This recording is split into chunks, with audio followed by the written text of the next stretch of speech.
A new report says that the obvious, that Superman needs to do well, but then they're kind of hinting, insinuating that maybe Peter Safran is leaving DC. What do we think? Is that something that's going to hurt them, help them? Is it even going to happen? We'll talk about that. Speaking of, will it hurt? Will it do well? Talking about Snow White, apparently they're going to cancel the premiere in the UK. You know, some rumors are that it's because they're worried about backlash, whatever. Too, I don't know. We'll to dive into that story. There's some James Bond stuff. There's tons of other things going on in the world of movie news. Captain America: Brave New World looks like it's going to be the lowest performing MCU movie of all time. And what does that mean? Can Marvel bounce back from it? And we got TV picks. That and more on the show here today with myself, Roxy, Mike. I'd like to give Mike crap and to say that he's jumping on today's show because he knows he can try to get a win with Roxy, but I can't because he was almost getting me out of a bind. But then clutch Roxy, as Roxy always is says, hey, I can do the show after all today. So instead of kicking Mike off the show, said, let's just do this because it's a good dynamic and, you know, throw Mike a bone. Why not? That being said, it's the show. I'm back. Thank you for being here. Let's get into it, everybody. It's the Kristian Roxy show on Tuesday. Feels like Monday, though, to me. All right, here we go.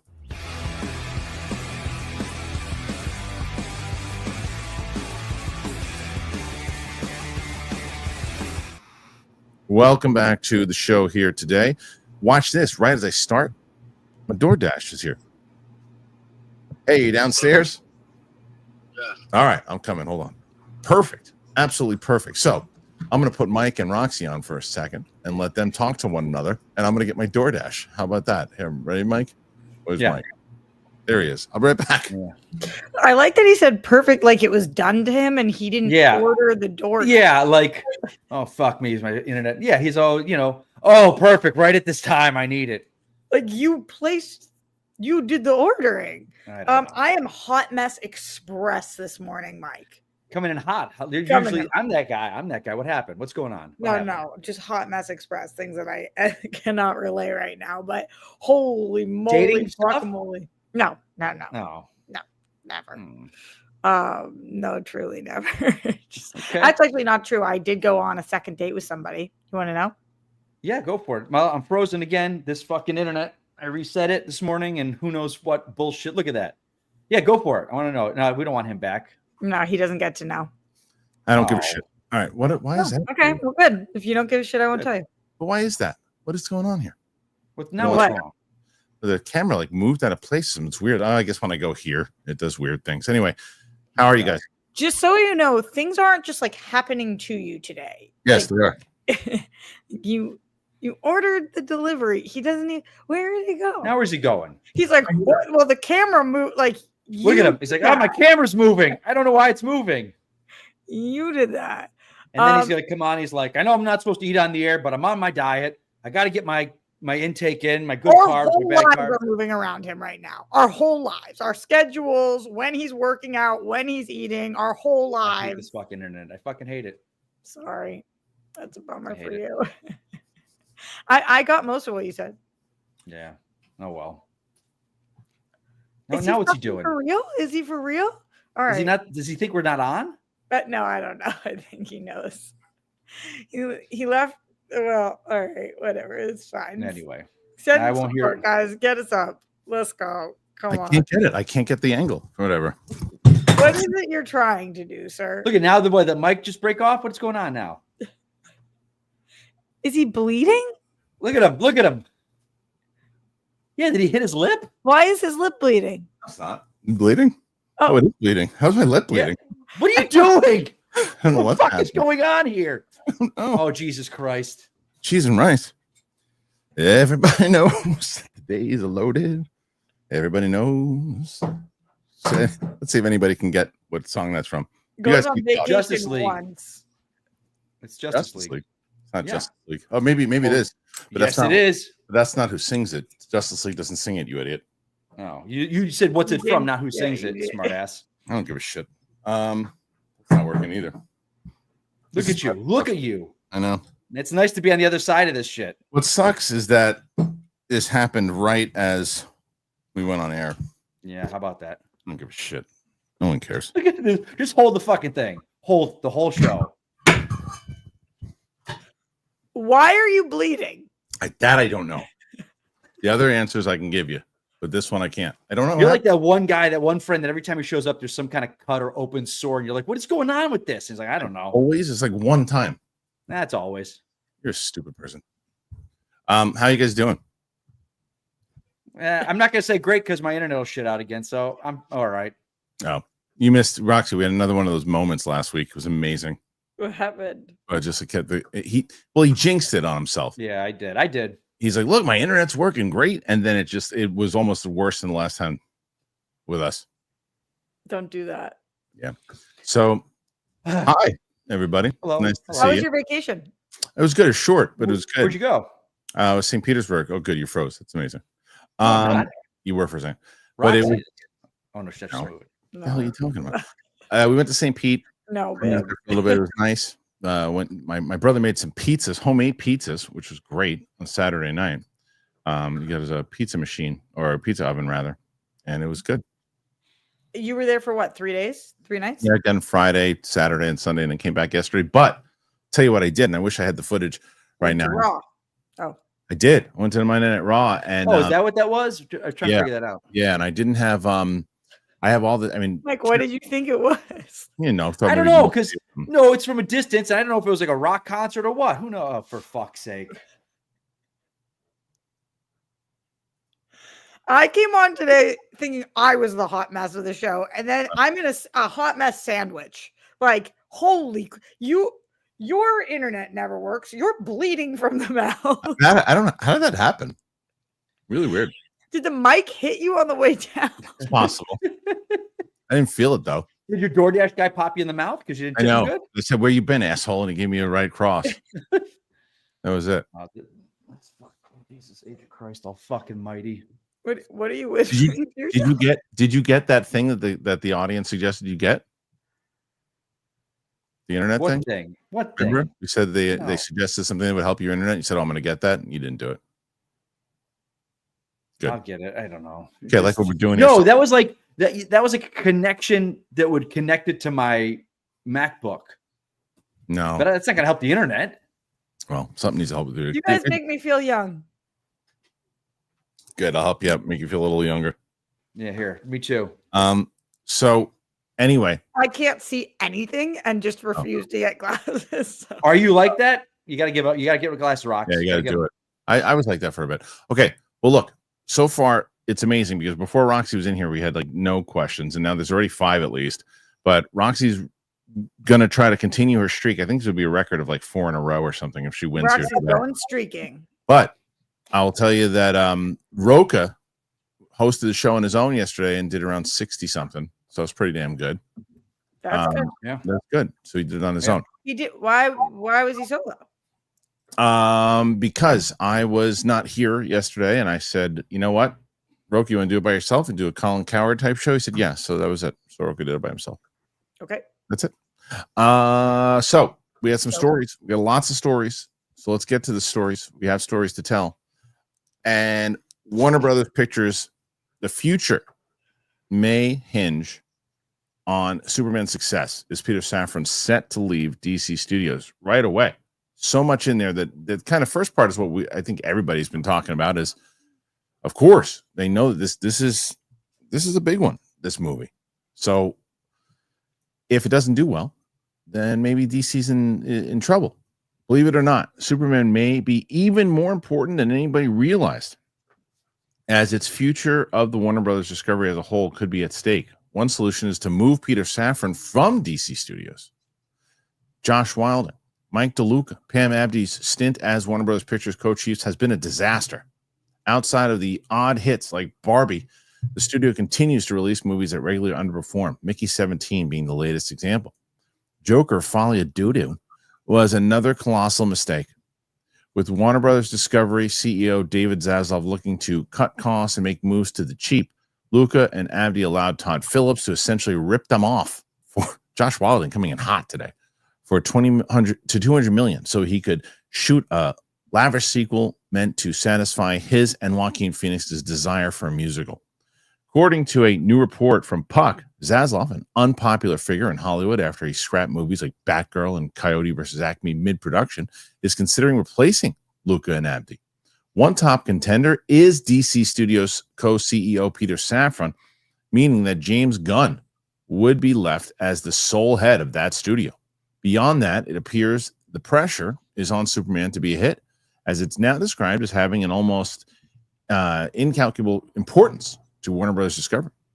The report explains that there's a genuine fear Warner Brothers could go the way of 20th Century Fox, a studio scooped up by Disney when it was no longer sustainable for it to exist on its own. According to one studio veteran, an essential element of the stock price is believed that the IP of DC is meaningful. Zaslav bet big that they can show the world that the DC IP can have real value. Superman is the first movie. That will set the tone. They have a tremendous amount riding on it. Up until this point, we've all very much believed that if Superman flops, DC Studios is in trouble. In reality, if Gunn's reboot underperforms, the studio as a whole could be in jeopardy. Warner Brothers is relying on the DCU slate being a huge draw that generates some guaranteed box office hits. That's likely to be easier said than done when the brand is tarnished and moviegoers are showing hard to ignore signs of superhero fatigue. Superman, DC Studios' first feature to hit the big screen, is set to soar into theaters worldwide this summer from Warner Brothers Pictures. In his signature style, James Gunn takes on the original superhero, yada, yada, yada, yada. Okay. This is a pretty layered article here. And I don't know, Rox, what do you think? Do you think that is accurate? A, do you think there's truth in the fact that, Peter Safran, A, is being considered to run all of Warner Brothers, in the place of those two? And B, is Warner Brothers in dire needs for this thing to hit, or it's going to get sold off? What do you make of all of that? When you say this thing, you're talking about Superman? Yeah, if Superman fails, is that going to be, the end of Warner Brothers as we know it? Is it going to get sold off? It is interesting that we continue to talk about, like, if Superman fails, is DC in trouble? And it is much bigger than that, obviously. Sometimes I do feel like the people who write these articles are in a bad mood when they wake up, though, because it was like very harsh. Yeah, go ahead, Mike. Let me just say something, because I wasn't going to say anything because I know we read articles a lot. If you read Comic Book Movie, Josh Wilding, if it's bad about DC, he's writing it. Mark Cassidy is the guy that writes positive about DC. His articles are consistently negative, even in the way he words things. Like, I used to really be a big fan of his, and I know we cover him, but there's a lot of other writers on that site that I prefer because he's very biased in his writing. And I didn't say anything, and you read it, said that. Yeah. Knowing, woof, this is tough. Just go into that reading those from now on, and you'll see exactly. And nothing he said is wrong. Here we go. That's a very pointed argument right there. Yeah. Nothing he said is wrong, but it's all done in the way it's framed and toned, and that's journalism as a whole. Right. So, yeah, I mean, and now I'm sorry, Roxy. No, I agree. So I feel like when we're using terms like, is it dire and all of this stuff, we're starting a new, DC is one of the biggest parts of Warner Brothers. Yep. We're starting a new DCU. I think that people felt very confident with James Gunn and Safran at the helm of that.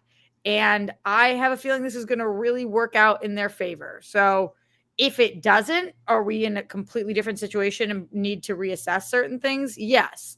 Do I think that they're going to pull Safran before we even get the ball rolling? Probably not. Well, but that's just my gut. They could. The only thing with that, I mean, I think that you can make the argument that maybe if they really feel like they have a lot of confidence in it, that they start moving the places in the piece to get him in there now, because the other two have just dropped the ball significantly, right? Right, but they don't know how it's going to perform yet. So I would think that they would be like, let's just pace it out a little bit, but maybe not. Well, but the only thing is that let's say that it's not him per se, but he wants them gone, right? Because you can make the argument that it very similar to what we talked about Kathleen Kennedy, except he's moving a lot faster than keeping someone on for like 10 years. But if you look at what they have done, the one thing I will say about Josh Walding's thing, and I think that he's accurate. Like, they have dropped the ball tremendously, especially with Joker 2. Like, they bent the knee to Todd Phillips there. Yeah, but okay. But if you just made $1 billion film out of the Joker that no one thought was going to do this, no one's going to go to that. No studio executive at any studio in this town would have gone like, let's scale back. No. It wasn't scaled back. It was the way he handled it. And from the reports and how he handled it and the requests that he was making, you had $1.5 billion hit that no one thought would come anywhere close to that. Like, Hollywood is a betting game. Hollywood is a betting game, and they bet and they lost on it. You know, right? Talk about dire straits. You got to pay. You got to pay the debts that you lose. Sure you do. But also, you got to look at the bigger thing. Like, which executive or who was it that said, "Nah, Nolan, we're not going to bow down to you," and they lost Nolan. That executive, whoever that was, should not be with the company, right? Because look what Oppenheimer did. Because Warner Brothers could be sitting on a Barbie Oppenheimer double hit in great condition. So we're looking at this and that, and we talk about dire straits with DC. The same exact thing was said, and Feige had said it himself. Hey, our Iron Man, right? This doesn't work. It ain't working at all. It's a gamble, and that's what you got to do. You got to put your best people in place, and you got to have faith in that. That's what Marvel DC is where Marvel was in 2007 right now. Yeah, looking up all the Warner Brothers movie releases because he did name like 2 or 3 stinkers or box office stinkers. But over the last, I don't know, what time period do you guys think is relevant to this conversation? Last 4. Okay, so starting in 2022, and I don't have numbers for you guys, but 2022, the Batman came out. That was a success. Fantastic Beasts, The Secrets of Dumbledore. Did that hit for them? No, that ain't shit. Okay, Elvis. Critically. Don't worry, darling. Black Adam. A Christmas Story, Bones and All, Mummies, Magic Mike's Last Dance, Creed 3, Shazam, Fury of the Gods. No. Evil Dead Rise, Air. No, didn't. Air was not financially, but it wasn't Air Apple. Was it in conjunction? I thought it was Amazon. I thought it was Amazon. Yes, it was Amazon. I thought it was Amazon too, but it's listing this as a maybe they did distribution for it. Yeah, possibly, or maybe overseas or something. Sometimes that's a little different. Barbie, which was a huge hit. Yeah. Meg 2, Bottoms. A lot of these like critically slapped. Nun 2, Saltburn, Wonka, Aquaman. Yeah, Wonka did very well, and Aquaman didn't tank. Color Purple, Boys in the Boat, Dune Part 2, Godzilla X Kong, Challengers, Furiosa. Yeah, there's Furiosa bombed, Kong and Godzilla didn't. So they've had some hits, but there's been there's been some Beetlejuice, My Old Ass. I didn't know that was them either. Yeah. So just saying, like, there's some. Yeah, it looks like they had some success. Right.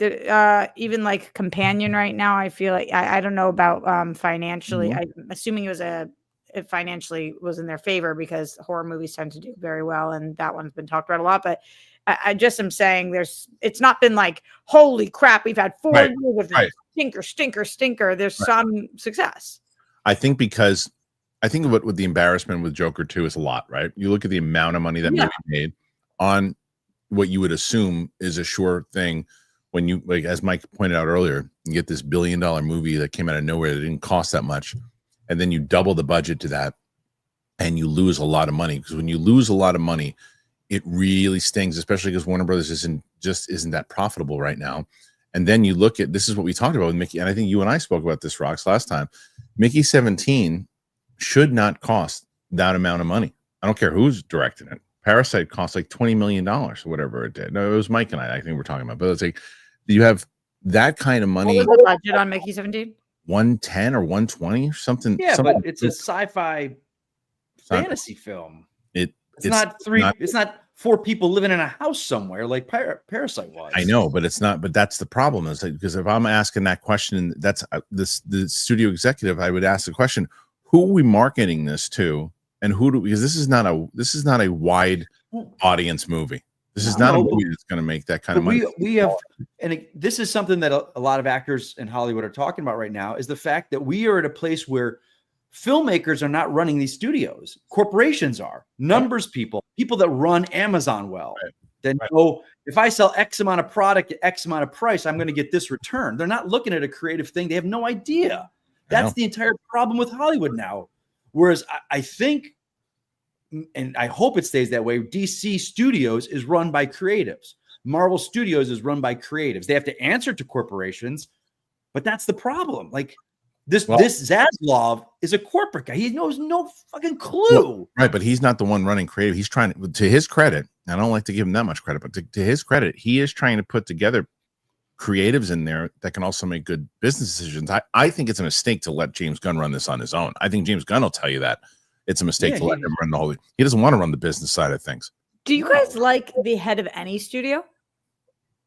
I don't mind I think sometimes Iger makes some pretty good decisions when it comes to creative things. So you look at what he did. I think it was a smart move what he did. Clearly, if you look, you're talking about like a business side of things.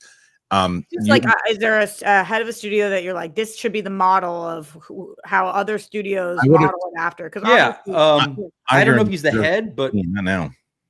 I don't know if he's the head, but Jason Blumhouse. Yeah, that guy. I mean, for his studio, for what he does, his production company. Look at Wolfman. You hire Lee Winnell, who came off of Upgrade and Invisible Man, 2 huge hits. He kind of gave him carte blanche. It didn't work. Are they sitting there going, fuck?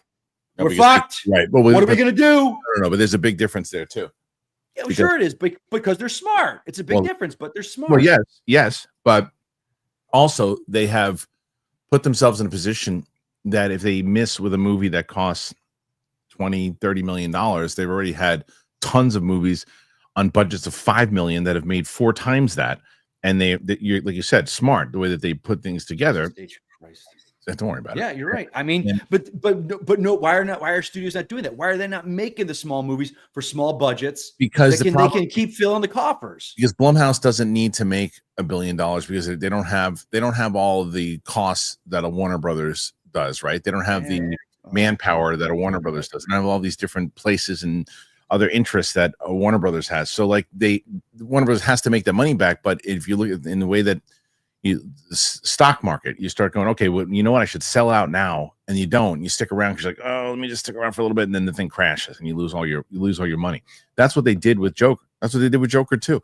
It was like they were trying to cash in on his chips. They let him go do what he wanted to do. They gave him carte blanche on it in the way that Blumhouse did, and it didn't work.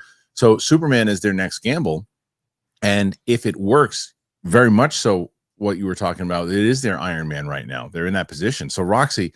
Let's put a position here scenario where Superman does not deliver and it breaks even, makes a little bit of money. Is there a world that Disney buys Warner Brothers? I have to go back a step because this might sound crazy to you guys, but I don't think that there's a world in which Superman doesn't perform. No, it doesn't sound crazy to me at all. I don't think there's a world. So it's hard for me to get to that second part of the question because I genuinely would put it at a less than 1% chance that Superman doesn't perform. But remember though, now and I think you've already answered this in previous shows, but you believe it'll make close to $1 billion. I do. Okay.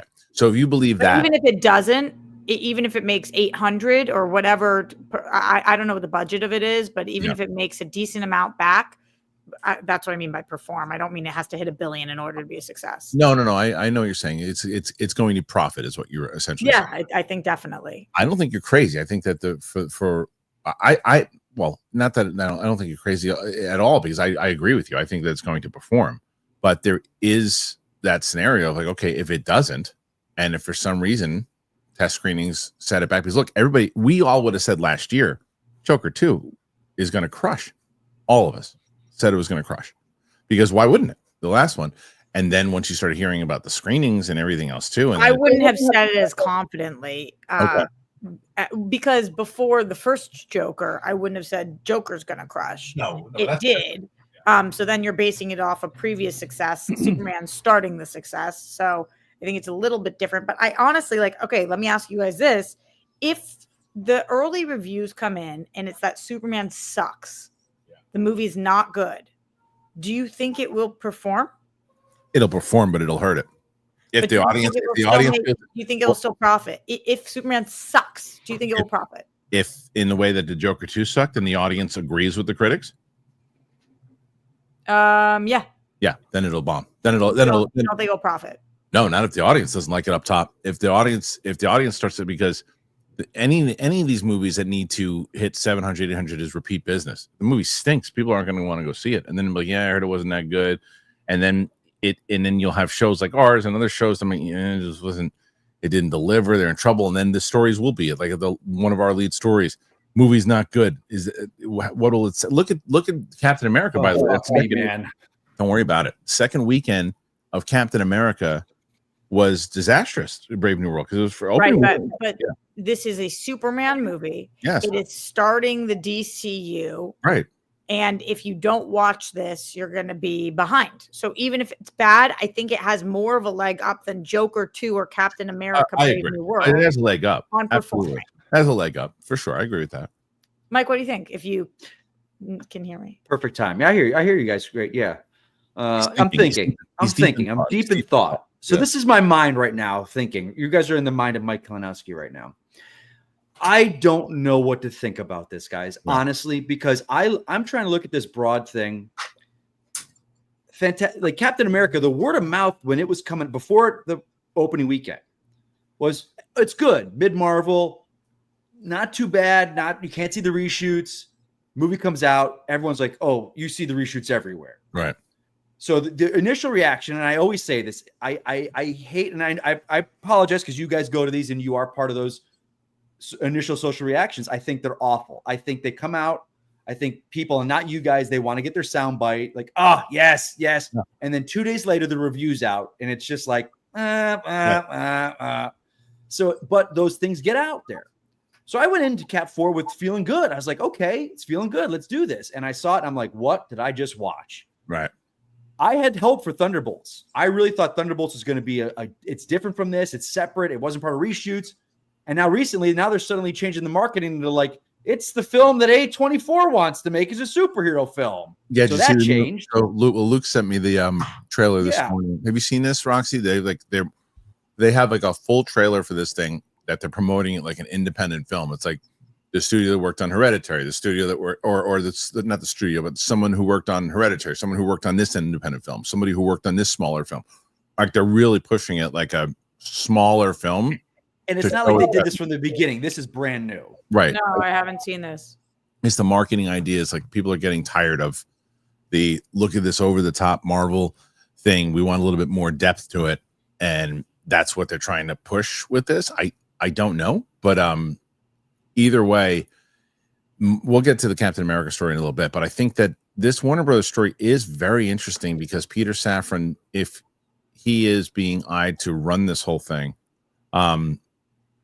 to Roxy's earlier point, do they do this before the movie comes out, and then give him this big promotion where that would benefit Gunn also very much so. If the movie, if they, so look at it that way, Roxy, right? Like if they decide, okay, we're going to get rid of these two knuckleheads and we're going to put in Safran to run the whole show. And then Superman does come out as he's in the chair and it crushes. Gunn's going to have a very powerful ally in that place also. He's going to have an ally there. Not to say that the other two weren't, but he's going to have way more of an ally if Safran's running the joint. And they have Safran, they have Gunn there in that position. But I think Gunn would need somebody in the business side to come in and run it, though. But I don't know. Yeah, I don't disagree with you. I just think that they probably will wait until they see how Superman does before they take Safran and essentially give him a promotion. I think that would be the smart thing to do. And I do want to answer your initial question, which I dodged, not on purpose, but just I couldn't get there at the time. No, I don't think that Disney is going to buy DC. I think it would be very cool for 1 second to have crossovers between some of the characters that we love. And then I think it would be the worst thing that ever happened for comic book movies. Right. So, and that doesn't mean that they wouldn't do it because of that, but yeah, I don't think that they will. And I think that Warner Brothers letting go of DC would be a giant mistake. Mike, would you go into an absolute panic if that happened? I'd go into not a panic. I'd go into more of it as a effed up frustration that we are losing studios. Mm-hmm. At the end of the day, I don't care about comic movies in the way that the film Twitter talks about them. I care about them as watching the area I live in, watching movie studios close, and this industry that it's our art form becoming a conglomerate, and they're just buying and consolidating. I've said this from the beginning. I think I take it back now, because for a very long time I said Disney buying Marvel Studios was awful. I don't think Marvel should have sold. Okay. I don't think they needed Disney, but I would have said back in the day that Disney buying Star Wars was the smartest thing. Now looking back, I think I was just talking to a buddy of mine how Disney buying Star Wars was awful, and I think the fact that the movies have underperformed. Awful for Disney, awful for Star Wars fans, awful for Star Wars and Star Wars fans. Disney they've made billions of dollars. They've split the fan base even more.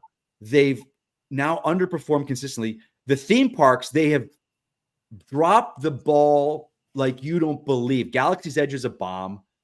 Star Cruiser was ridiculously a $1 billion bomb. That's now an office building.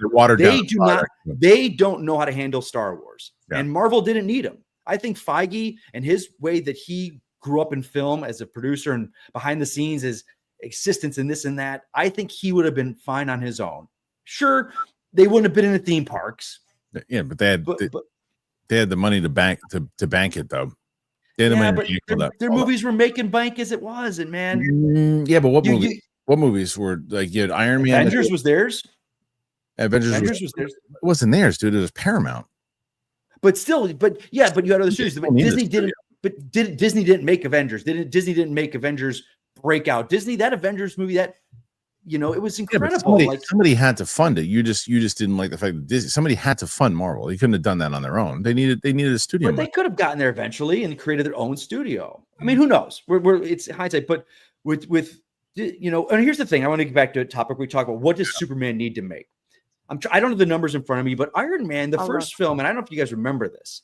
I think there was about 20 people in my theater on a Thursday night to see Iron Man. Mm-hmm. It wasn't like, oh my God, Iron Man's here, let's sell out opening night. It wasn't.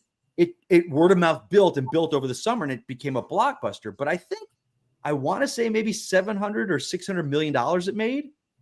And I hope that whoever's running DC, and again, the pundits and all of us will be responsible for it, if it doesn't break $1 billion, we don't scream, oh, financial troubles. If this movie makes more than it spent and gets a little bit in the black, that's a sign that keep going. All right, we're there. We're taking baby steps. And we need it. Yes, Superman is one of the most popular icons of all time.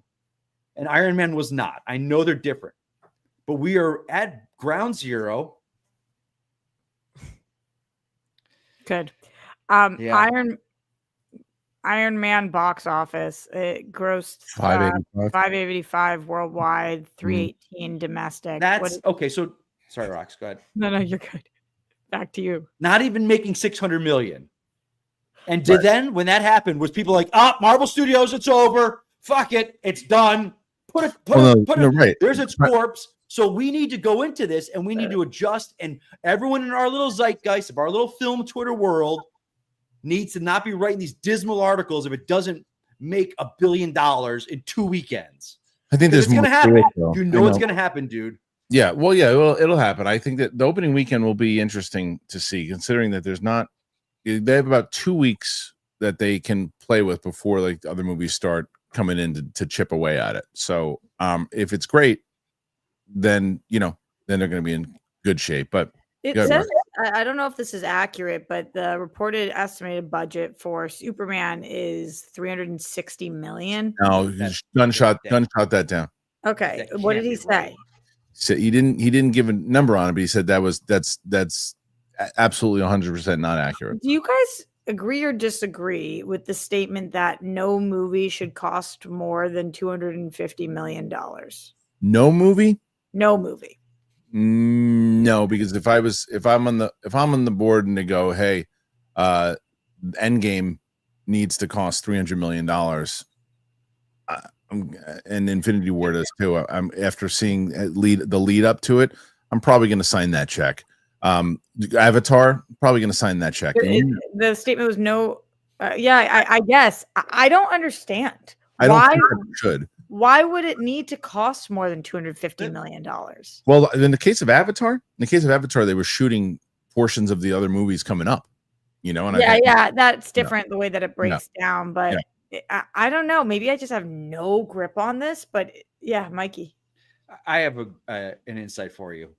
So one, I think we all laugh, and I think it is ridiculous that we have this Doge thing in federal government, and I think we should have some kind of Doge in Hollywood, because I'm going to tell you a little story. A girl I dated many years ago was a stunt woman, and she was working on the movie Cold Mountain with I think it's Jude Law, Natalie Portman. She was a stunt woman, and she was, you wouldn't think a movie like that was big stunts, and she was doing a scene where she was like in a rowboat falling in a water, and she had a dress, so they needed a stunt woman to do this. So they flew her for first class, put her up in a first class hotel, per diem per day, and paid her for like the weeks, like it was 2 weeks, and they paid her every single day and not just the day she worked. When we talk about budgets, that's where it comes from. I mean, there's so many more things above the line and below the line, but actors are put up in 5-star hotels, and they get first class flights. And again, I'm saying this as an actor that enjoys these things, but that's where your budgets can come down. Of course. I would rather get a regular economy class flight and a regular hotel, but that's get a smaller per diem if I could work more, if I could get more jobs. I do kind of disagree with you on one thing here, though, Mikey. Like, if somebody is there for 2 weeks, to only pay them for the days they're working is brutal. We all know that. When you get put somewhere if you're going somewhere for a week, 2 weeks, and you're only working 3 of those days, they're not consecutive, that means you can't take other jobs. And then if you're not getting paid for the whole time, it's ridiculous. So I think I get it. I think that where the budgets can come down are that some people are making $40 million to be in the movie. That, like, how are we going to say it's the stunt woman who's getting put up for 2 weeks versus it's the star that's making? That's where the agents come into play too, right? And I think that's where also people go, well, the actor sells the movie. We put Tom Cruise on this. Does he anymore? Not Tom Cruise. Anybody else? I know what you're saying. I agree 100%, Roxy. It depends. I mean, I make that argument all the time, Roxy, what you're saying there, but it depends, because if I'm Robert Downey Jr.'s agent and I'm negotiating for, his contract is finished for Iron Man 3, and then they want him for the Avengers movies, and I'm going, okay, well, he's the most important character, so he's clearly should be making this, because you guys are going to make at least 1.5 billion on this movie.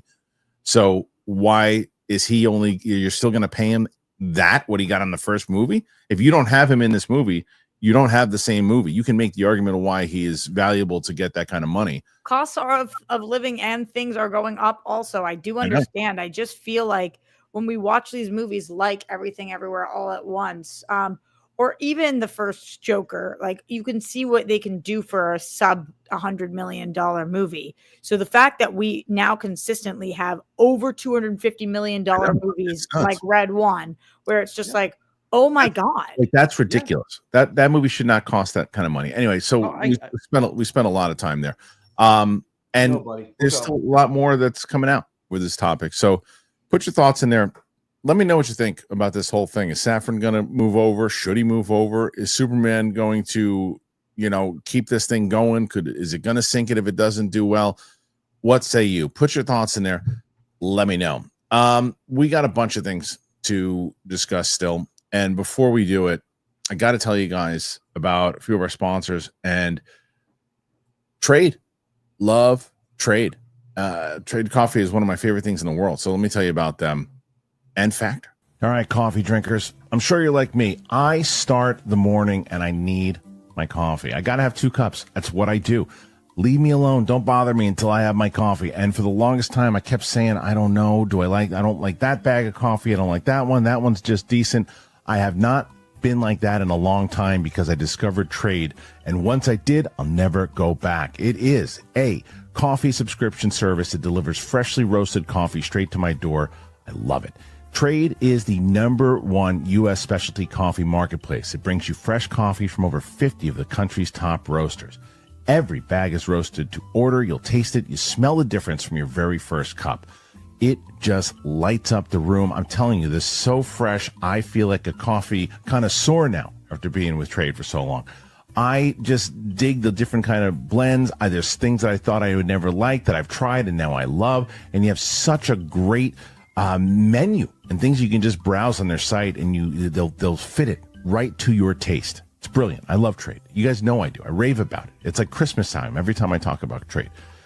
Now, Trade is exclusively offering our listeners 40% off your first order at drinktrade.com/Christian. Did you hear what I just said? That's drinktrade, TRAD.com/Christian for 40% off your first order. Drinktrade.com/Christian. Do not miss out on Trade. You will thank me for it. I promise. I've really been making fitness a priority lately, and I want to make sure that my nutrition is part of that. So I've been getting Factor, man. And Factor has chef-made gourmet meals that make eating pretty easy. They're dietitian approved, and they're ready to heat in 2 minutes, so you can fuel up right then and there, no matter what life throws at you. The great thing about Factor, it arrives fresh and it's fully prepared. It's perfect for any active, busy lifestyle. I can tell you it's been an absolute lifestyle changer for me. It's got over 40 options across 8 dietary performances on the menu each week. It's easy to pick meals tailored to your goals. Factor can help you feel your best all day long with wholesome smoothies, breakfast, grab-and-go snacks, and more add-ons. You can reach your goals this year with ingredients you can trust and convenience that can't be beat. So you want to eat smart with Factor. You get started at factormeals.com/factorpodcast and use the code Factor Podcast. You get 50% off your first box plus free shipping. That is code Factor Podcast at factormeals.com/Factor Podcast. You get 50% off plus free shipping on your first box. Factor. Robinhood Gold. With Robinhood Gold, you can now enjoy the VIP treatment, receiving a 3% IRA match on retirement contributions. The privileges of the very privileged are no longer exclusive. With Robinhood Gold, your annual IRA contributions are boosted by 3%. Plus, you also get 4% APY on your cash in non-retirement accounts. That's over 8 times the national savings average. The perks of the high net worth are now available for any net worth. The new gold standard is here with Robinhood Gold. To receive your 3% boost on annual IRA contributions, sign up at Robinhood.com/gold. Investing involves risk. Rate subject to change. 3% match requires Robinhood Gold at $5 a month for 1 year from first match. Must keep funds in IRA for 5 years. Go to Robinhood.com/boost. Over 8 times the national average savings account. Interest rate claim is based on data from the FDIC as of November 18th, 2024. Robinhood Financial LLC, member SIPC. Gold membership is offered by Robinhood Gold LLC. Thank you. Thank you to Robinhood and Factor, and of course, Trade Coffee. I'm so excited to have Trade Coffee right now, man. I was like, it's just a game changer. It's a game changer. What's wrong, Roxy? What are you laughing at? You're eating now too? Yeah. I just was, for fuck's sake! What? What's wrong? This fucking internet, buddy. My fucking internet. Right. Why don't you stop screaming and cursing? You know, we have children. I can't. Your children listen to this show. Pay $100 a month for internet, and this is the BS I get. Anyway, I was laughing because when we came back, I expected you to have some kind of bruise or cut on your face just randomly. Oh, yeah? No. Yeah, I want to see that. No, I had to run to the restroom. And Roxy. Yeah, I should have done that too. You did that? Roxy has no audio. I've been muted. You guys haven't heard anything I said? No. I don't. At least I do this when I eat when someone's like this. I don't eat on camera. Come on now. Just wait. All right. What is that? What is that, Roxy? Well, what is that is what Marvel's been saying right now, because Captain America Brave New World. It's going to end its global box office run. It is the lowest grossing MCU movie all time. That is a little bit shocking to me, I got to say. We have an update on Captain America Brave New World's predicted final box office haul. And unfortunately for Marvel Studios' latest movie, it'll rank among the studio's lowest grossing releases. This weekend, Bong Joon-ho's Mickey 17 opened to $53 million worldwide, a so-so result for the science fiction comedy starring Robert Pattinson. It's not been the best of starts for theaters this year, as Captain America Brave New World has similarly underperformed over the past few weeks. Having grossed $9.2 million during its third weekend overseas, the MCU movie's momentum is slowing down. It has reached $200 million at the international box office, with $194 million in total thus far. Combined with its $176.6 million in North America, Captain America Brave New World has reached $370 million worldwide. And now, analysts predict a final worldwide gross between 405 and 440, regardless of where it lands. The Falcon and the Winter Soldier follow-up will ultimately rank among Marvel Studios' lowest earning titles. The Marvels is the studio's biggest flop, having made only $206 million in total. Captain America Brave New World looks set to end up somewhere between Eternals. So it wasn't the biggest flop. Yeah, that makes no sense. And again, Josh Wilding with his wonderful headlines makes you think it's the. But he's not. This isn't DC. You said DC. No, but I'm just saying the way he words things, and then look. I got you there, Mikey. No, because look at the original title. Go back and scroll up to the top of that article. Got you there. You said he's anti-DC. You did say DC. Is he anti-comic book or anti-DC? Hold on. Here we go. Hold on, stop right there. We have an update of Captain America Brave New World. No, he said among. Look, hold on. I'm looking below this. I'm going below this to show you my point. We have an update on Captain America Brave New World's predicted final box office haul. And unfortunately, Marvel Studios' latest movie will rank among the only way to prove your point would have it say DC sucks. No, but he said among. He didn't say the lowest. He said among. All right, fair enough. But I'm going off this unfortunately bullshit. Losing your mind for no reason. Listen, I'm with you though. It does make it sound like it is a bigger failure than it is. Yeah. He just seems to be kind of a negative dude. I don't know this guy. He's all right normally. But today I get articles. Yeah, I get hated on for being positive. So if I can get crapped on for being positive, I guess I can call somebody negative. But I am surprised by this as well, Kristian, and pretty bummed by this. It's just not good for them. It's not good for them in like the future right now. As somebody who wholeheartedly is in Camp DC, always has been, as Kristian put Mikey and I on DC movie news, and it's just like my world. I'm not as invested in Marvel, even though of course I watch everything and I do love the Marvel movies, but you know that like if Marvel does better, then DC does better, then Marvel does better. You know, these are cousins, not enemies. So it just feels like this is kind of a little bit of a downfall for them financially and critically. It didn't perform that well either. So this is just a bummer. I thought it was going to do a lot better. Mike, what do you make of this? I'm kind of like with Rox. Again, anyone knows me, I'm a DC guy. So to me right now, this feels like what it feels like to be a DC fan. You want to love the movie and everyone shits on it. And everyone, the press go after it and say it's a bomb and it's not going to come back. And this is what it's like being a DC fan about 10 years ago. So it's nothing new for me. I honestly, and again, we read the title and it came up because we just started this like, how is this movie going to do worse than the Marvels? Because this is infinitely better. I'll watch this film 10 times before I watch the Marvels again. Same. And the question though, the difference between because I think the Marvels had Deadpool and Wolverine that followed up right after it, right? So it's like, okay, Marvel, they would do this thing where like, that one kind of underperformed, and then that one hit big. You look at, say, Eternals, and then whenever Guardians 3 came out, or even Thor 4, which is a complete shit piece, still made $800 million. That's insane. It's insane. People like that movie. What? People like that movie. Less and less more in the rewatch. I don't know, not me, but people. Yeah, when we walked out of that theater, people liked it. It's weird. It's one of those movies that I think, in hindsight, has now people going, "Oh, maybe it wasn't." Because I'm with you, Roxanne. When I felt like I was on a different planet when I walked out of that premiere. I was telling people, I remember I was talking to Greg about it, and he's like, "What do you mean? It was really good." And other people were like, "It's really good." I'm like, I told Winston, I said, "This is a bad movie." It was like, this. I did not like that movie. Anyway, so when it comes to this movie, because you look at the up and down.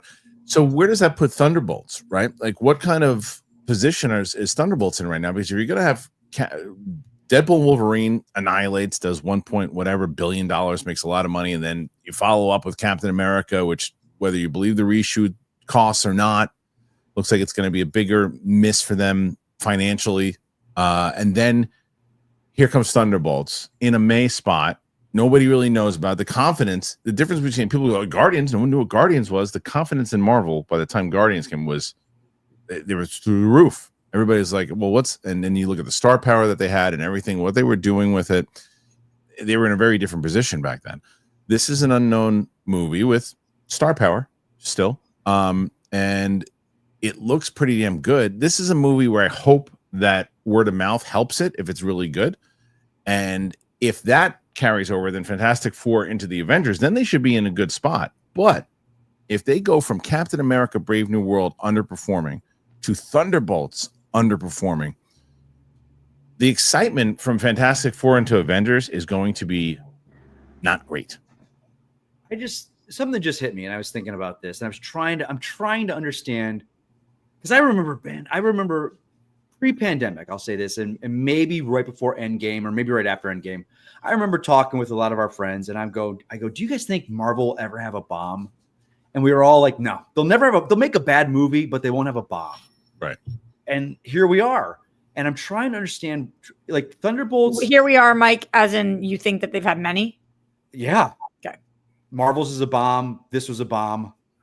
Like, a lot of the TV shows aren't working for them. And I think we're at a place too where, streaming, pandemic, change, people, and again, we've known this for a while, not going to movies. Marvel has lost the, oh my God, I need to see this before it's spoiled because what's coming next. And to know that Thunderbolts is not attached to anything. And we talk about this, guys. We don't even know who the Avengers are going into an Avengers movie in a year from now. Right. So what do I need to see? Like, I will see Thunderbolts because I love Bucky Barnes and Yelena Belova and all those characters. Those characters in Thunderbolts to me are incredible. And to see them together, I'm excited for Thunderbolts more than I was for Cap. And Fantastic Four, I love the Fantastic Four. So, but I'm not the audience you need to get. But general audiences are going to come May and they're like, I'll catch it on Disney Plus. I pay $160 a year for Disney Plus, and it's not. I don't need to know about the Robert Downey Jr.'s not in this because he's going to be in the next one. So they might not even know that. But it is the age-old question. We've been asking this question forever. Is this superhero fatigue and comic book like the? It's funny. I just ran into one of the guys who works here, this building, and I should have asked him this question. I saw him briefly, but I wonder, like, the casual viewer, like, when the last comic book movie he saw was. Right. And the answer is like, I don't watch that shit. Maybe. I don't know. Or it could be, I watched a lot of the earlier Marvel stuff and then I just bailed on it. I haven't watched it. It's like, you have to hope that the audience invests all the way through in order to be able to continue on a run from like 1 to 3. And right now I can guarantee you that if I asked that dude that I just ran into, are you excited about the Thunderbolts? I guarantee he probably would say, what is the Thunderbolts? What do you think his answer to the last movie he saw was? The comic book movie. I'll say the Batman. Oh, you mean in general? Yeah, Batman. Maybe the Batman. Yeah, Batman puts Batman is a name that, like, my Deadpool parents. Wolverine. I bet you Deadpool Wolverine. He was, and maybe. I'm glad you said that because I ask a lot of people about Deadpool Wolverine. If we look back, is it a good movie? No, and I said, what sold? And a lot of people said it was Jackman and Reynolds' chemistry off screen and the build up and the way that they hyped is like, I wanted to see them together. And that's brought people in. That brought the people that I got to see this. I want to see these two guys together. Because the movie itself, remember, we thought this is going to explain the multiverse. This is going to be him coming into the MCU. It didn't do any of that. That was the biggest mistake they made. It didn't do any of that. The multiverse was the biggest mistake they made. It was. I understand why they went for it, but it was a big mistake. All right, we got to get to TV. So we had other stories, but we just had a really good conversation and stuff. So I'm gonna. Did you get my text message? About the TV stuff? Or the picks? I added something in the last 5 minutes. Oh, no. Is it 1923? No, it's Daredevil, which I didn't have on there. Oh. I messed up. I can add the picture while you're talking about the other stuff. So Roxy, also, yeah, go ahead. Not complaining, but as the reigning champion, yes, and as somebody who's dealing with Hot Mess Express with you guys today, where are my people at? Oh yeah, today. Where are you at right now? Right? Yeah, where are my people at? You're at 25 right now. So Roka has you. Roka, wow, this could be unprecedented. Roxy might not win 4 in a row. We'll see. Listen, but if he does, he deserves it. Doing a solo show is tough. But Steph and Mike are back tomorrow, and then you also got Thursday. And then you got Coy and Winston on Friday. Heavy competition. Yeah, man. So still have some competition. Okay, let's get to you have quite a few here today, so let's get to some of them. And I added them. Where'd they go? Are you kidding me? Where'd all these things go? I added all of them. Stay on me for this whole time. Yeah, for sure. No, we should, but we have quite L is for the way you look. No, don't do that. Don't do that. Go ahead. Please. Grey's Anatomy came back for the first time in 2025. I'll watch this show until the wheels fall off. Just so you know, Kristian, Meredith Grey's no longer on the show, and that picture is Grey from Grey's Anatomy. She hasn't been on the show as a regular in years. The lead character, Grey's Anatomy, is not on the show anymore? That is what I said. Why is it still in the air then? And why does anyone so care? Good. The show's still so good. I don't care. The show is excellent. What are they, guys, for all of you who are watching, which I know is all of you guys, what are they doing with redheaded big doctor and Teddy? Like, are they heading for a divorce? I mean, it's nuts. There's nobody in this live chat that watches that. It's nuts. Am I right, guys? Am I right? No Am I right? But I want to shout it out because it came back, and this show, put some respect on its name. Any show that runs for more than 2 decades. That's crazy. I don't know how long it's actually been, but I think it's been like 17 years. Okay, so that's that thing. Apparently it's still in the air. All right. And then another show that's still in the air, apparently. Yeah, I put this on also because this came back, and I'm watching this season, and nobody is watching with me. So I hope you guys start watching me. The episode from last night, by the way, this is not the cast of the show anymore. It is Carrie Underwood. I love this. So just picture Carrie Underwood there. The reason that's relevant is because Carrie Underwood knows every word to every song, and so no matter who comes on stage now, she sang every lyric to Korn songs. Like, she's doing heavy metal stuff. It is kind of wild to watch. Also, one of the Backstreet Boys' sons was on last night's episode. I really dig American Idol. I took 10 years off of it, and I started watching again last year, and it's really cool to watch people live their dream. And this show still makes stars, so that's cool. I guess. Next one after that is Daredevil Born Again is really good. I really like this show. I preferred episode 2 to episode 1, but I'm sure you've talked about it till you're blue in the face on this show. But to not have it in my TV picks would have been egregious. I'm glad to have this back and can't wait to keep talking about the season as it goes on. I'm about to actually release my immediate reaction for episode 3, and then my actual full reaction for it will be out tonight. So, have you seen 3 yet? I'm halfway through. Okay. Next one after that. Paradise is a show that you guys screamed at me to watch, and I'm so glad you did. This show on Hulu, the show is really good.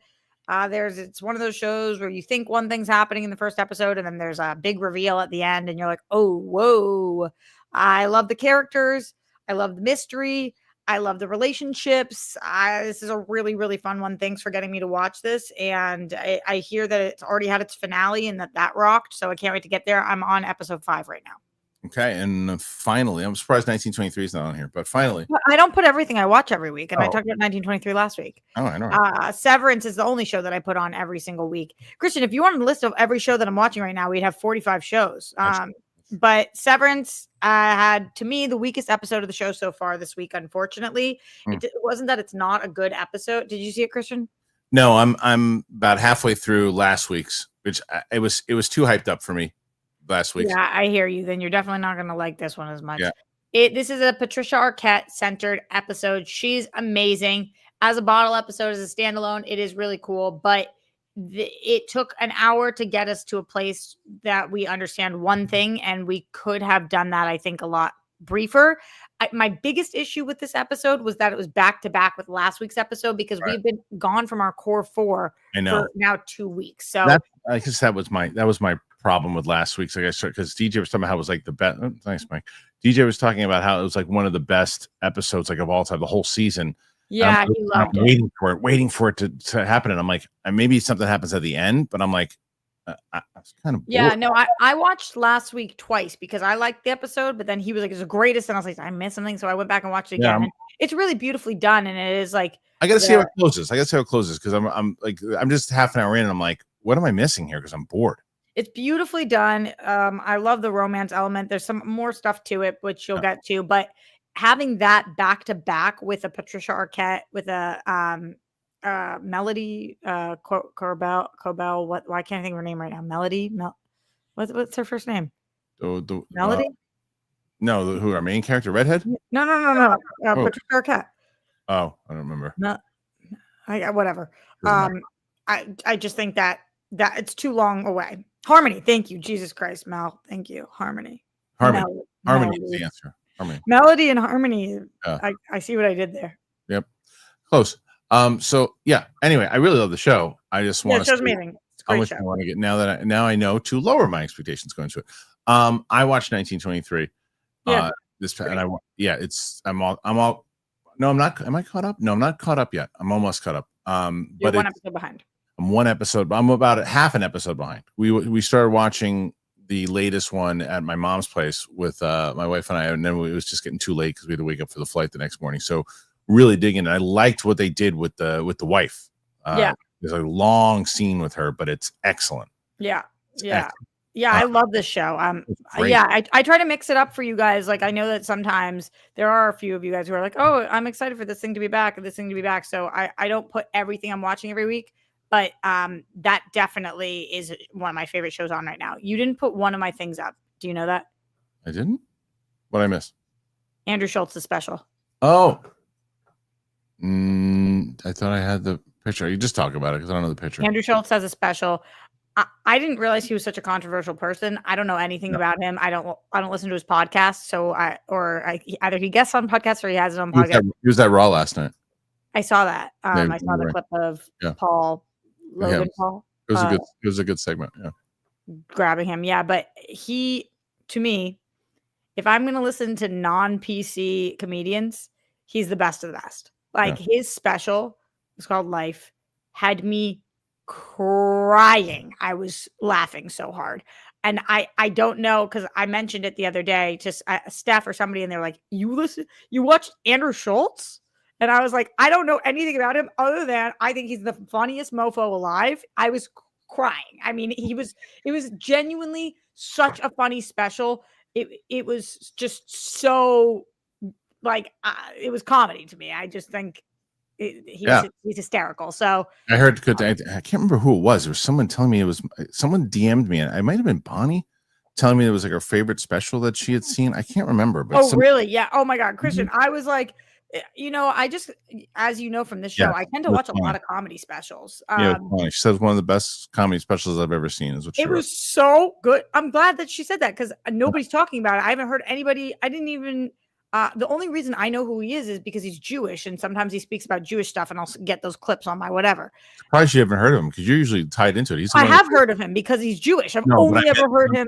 I meant like more tied into it, his stuff, because he's I'm just not super tied into him. I think he is so funny that I don't know about the podcast stuff, but any special he puts out, I was crying. It was so good. Okay. So there you go. There's all the recommendations there. We're going to get into the questions now. Oh, you would like it, Kristian. What? Roxy. Go ahead, Mike. No, go ahead. What's wrong, Mike? Nothing. Go ahead. Oh, you would like it, Kristian. It's a lot about the birth of his first kid and like not knowing what the fuck to do as a father in the room or anywhere. I think it would speak to you. Actually, it was very funny. Not the part that the part that takes him a while to get them to get pregnant, but just it was funny because like I don't mind him. Like when I listen to some of the even like there's certain things that he said that every comedian, every person gets themselves into trouble and from what I hear from people that know him too, he's supposed to be a good guy too. So I don't do the point the finger Twitter thing. So what I will say is everything I've seen him in interviews and things that I've heard, I've just never really gravitated towards his stand-up. But I don't know, maybe I'll check out the special and see. You guys are telling me that he's not Jewish, it's the best friend, but I don't think that's right. I think that he is. I'm pretty sure because I've seen all these clips about him talking about being Jewish, so it would be weird if he wasn't. All right. What were you going to say, Mike? Mike's thinking. Roxy, did you say you watch 45 hours of television a week? No. I was saying I know it's your job and that's your thing, but I was like, no. So like, I'll give you guys a realistic example. This week I watched Kardashians, Yellow Jackets, Love is Blind, SNL, White Lotus, Reacher, the Gabby Petito 3-part doc series. I saw that. 1923, Andrew Schultz's Life, Paradise, Grey's Anatomy, American Idol, Abbott Elementary, The Pit, Severance, Harley Quinn, the animated series, Shark Tank. I think those are the only ones I watched this week. Okay. All right. So let's get into these questions. So you got 37. You got to beat Rocha today. If you want to beat Rocha, you need another 30. All right, let's start.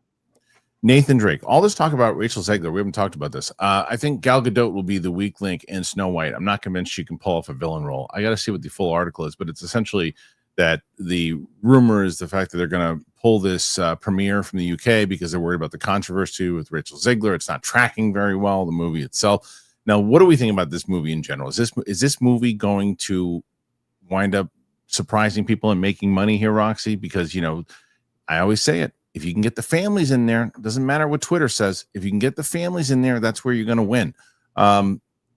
Is this movie going to make money or is it going to be a problem for Disney? I don't know. Yeah. I don't know. What's your gut saying? My gut says it's going to make money. Okay. Mike? I don't know. What do you say? I don't know, man, because again, these movies are not even something I think about really, but then you'll tell me that Moana 2 makes $1 billion. Again, we live in this Twitter film bubble that cares what Rachel Zegler said about something, and it doesn't really matter to people that just like, oh, it's a new Snow White. Yeah, I don't know. Well, I don't know, man. As far as Gal Gadot, I don't mind Gal Gadot as much as everybody else does as far as her acting goes. I just don't mind her acting. I don't think it's great. I don't think it's terrible. Hey, it's a woman that speaks 2 languages and speaks them incredibly well. I'm sure if I went to Israel and was going to be an Israeli actor, I'm sure people would say I'd be terrible trying to perform in a language that's not my first language. So that buys a lot of leeway for me. Okay. There was just this like Watch Mojo. Oh, I saw that. Surprised they did that. Why did they do that? I was shocked they did that, Kristian. Yeah, it's weird that they did that. It was like worst Gal Gadot line deliveries. Watch Mojo. I saw that. And I thought it was just some person that just did it because, you see just regular people doing that kind of shit. But I was surprised when they said it was Watch Mojo that did that. I was like, interesting that they went after. Also, just going back so that people don't slide in my DMs and tell me, okay, he is not Jewish. He just has his best friend is Jewish. So he talks about having a best friend who's Jewish all the time. The way he speaks about it made me think that he was, but I think he's still freaking hysterical. Okay. Next one. This is Hunter Vance. Is it just me that's hoping they go back to the 60s or the 70s with the new Bond films? The character, the cool cars, the gadgets just seem a better fit for that time period. Curious what you think, Mike. I'll tell you exactly what I think. I think the studio won't do it because they're going to go, oh, Man from U.N.C.L.E. did that and didn't do well. That's how studios think. That's exactly. Period pieces also cost more. Yeah, it's a studio. A Bond 60s would be great. But also you think back to Bond and the books in the 60s, and there's a reason why there was this kind of thing to kind of PC the books and make them edited, because Bond, if you go to the original source material, he was sexist, he was racist, he was, But if they want to go a harder version with it, you could tailor things, but you got to remember in the 60s, it's a different time for women. It's a different time for people of color, and you got to stay true to that. But they don't always stay true. I know they won't. And then that will make people go, nope, it's not Bond. It's different. Right. This and that. You had some more won't work before that even happens. Okay. Hunter Vance. Kristian, I have to thank you for recommending Severance. That's right. I recommended it, Roxy. I'm actually glad Apple does no promotion for their shows. Make a joke, right? No, I swear. He said, I have to thank you for recommending Severance. Why don't you put it on screen anymore? Because, for some reason, StreamYard has been doing this really, really, really stupid thing that it loses some of the StreamYards for no reason, or the super chats for no reason. I don't know why it does it. So the ones that I'm not putting up on screen. Perfect. Yeah. So there's another, but there's only 2. I don't know why it does this. It loses it. And are you in starred? Because I see it in starred. You see that one in starred? Kristian, I have to thank you for recommending Severance. Let's see. Where do you know what? It's not lined up in the order it came in. Maybe. Oh, it's 3rd from the top for me right now. Yeah, no, it's not there for me. Huh? Weird. It's weird. Okay. So just kidding. Oh, there you go. Perfect. Okay. So anyway, Roxy. All this you threw me off, Roxy. Just kidding, Roxy. Credit goes to you. Not yet. Kristian, I have to thank you for recommending Severance. I'm actually glad Apple does no promotion for their shows. I hadn't seen a single frame before starting the first episode, and that's how I would recommend watching it. So then he says, they really don't do promotion for their shows. It's weird. The credit goes to you for recommending Severance and Bad Monkey. Apple should be paying you. You're the only promotion of their shows that I ever see. Apple should be paying me. The way that I ride for Apple, like it's the biggest number one. I mean, I watch everything on Apple. I love them. You should have your own show where you talk about TV show. You should. I've been thinking about it, Kristian. I've been thinking about it because we announced on World Girls this week that we are taking a step back from doing World Girls live streams. Steph and I are focusing on our writing stuff right now, and it's just been too complicated to schedule with our lives. But I'm going to be doing more live with Roxy, and I'm thinking about doing once a week, like just a TV breakdown show, just because I watch so much stuff. Yeah, I hear you. Mike Joyce, what was the most noteworthy thing you saw in person? Oh, you mean like concerts, like a landmark? Oh no, I think he means like concerts or sports things or things along those. Patriots Super Bowl against the Seahawks, watching them come back, and me being on the 50-yard line watching that insane last few minutes of the game. That was probably the most notable. It's pretty good. I saw the Seminoles win the national championship twice. That was pretty great. That's cool. So Lennox Lewis fight Vitaly Klitschko in a heavyweight championship match. That's cool. That was awesome. I watched Rashad Evans. Well, Rashad Evans lost the UFC title to Machida. I actually saw Matt Serra fight in person against. Really? I fought Matt Hughes. I think he won the fight. It was on the same card. I saw Michael Jordan play one of his last games with the Wizards. He shot a game-winning shot against the Knicks. Any game that you went to see Michael Jordan is now like a noteworthy thing. So Oscar De La Hoya fight. I saw. I'm trying to think of some of the people as far as concerts go. Rolling Stones. Mine's my big 3 that I've seen the Red Sox, the Patriots, and the Celtics all win championships in person. Oh, and people are wrestling fans. I went to WrestleMania 2 and 17. Oh, Mikey, chime in. I saw Billy Joel in his first concert back after his divorce from Christy Brinkley. And that was I saw Jackson 5 with Michael Jackson in the height of their tour in the 80s. Where? In Jacksonville, Florida. Cool. And then I saw it was like equivalent of you take boxing, you take wrestling, you take all the heavyweights in the world. And there's this one player that just kind of came in and thought that was going to dominate and nobody could beat. And then the underdog came and beat him. And the final thing was like, Kalinowski beats Smets. Kalinowski beats Smets. I was there for that. I was there for that. So I was there for that. I'll tell you, speaking of Schmodown, you know who I would try to I would actually try to find and see if he'd be interested in playing? Who? Is Gopal. I actually wanted. I would try to recruit him. You bring him back, Kristian? No. I have a lot of people recently just bring stuff up in Schmoedown to me. I get people asking me to bring it back all the time. No way. Go, pal. Everybody knows is Leonard Cohen from Pump Up the Volume over my right shoulder. Yes, it is. That's right. Go, pal. Go, pal probably would have been really good. Yeah. Okay. Next one after that. Go, pal is the only person who guessed it. Israel Lopez. Roxy, are you watching the Mayfair Witches season 2? If so, did you like it? I'm loving the reactions with Sam. Please consider doing One Piece season 2 with Sam. I'll probably do One Piece by myself because Sam's not going to go back and watch season 1 without me. And I've already watched 1. I did all of 1. I mean, I know. Well, you watched all those other ones too. I got too much stuff right now, and I like season 1 a lot. I'll definitely be doing season 2 by myself. But Sam, and plus Sam's gonna be really busy. Sam's got Roxy. I think you just started following Sam. I love her. Yeah, she's the best. Obsessed. Yeah. She's So yeah. So to the first part of this question. Oh, go ahead. Sorry. No, go, please. First part of the question.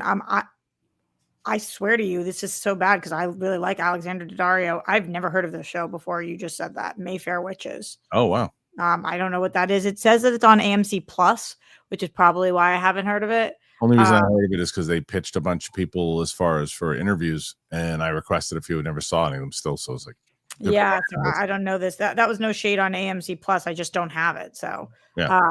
I like her. I've never heard of this though. I can't believe that has a season 2.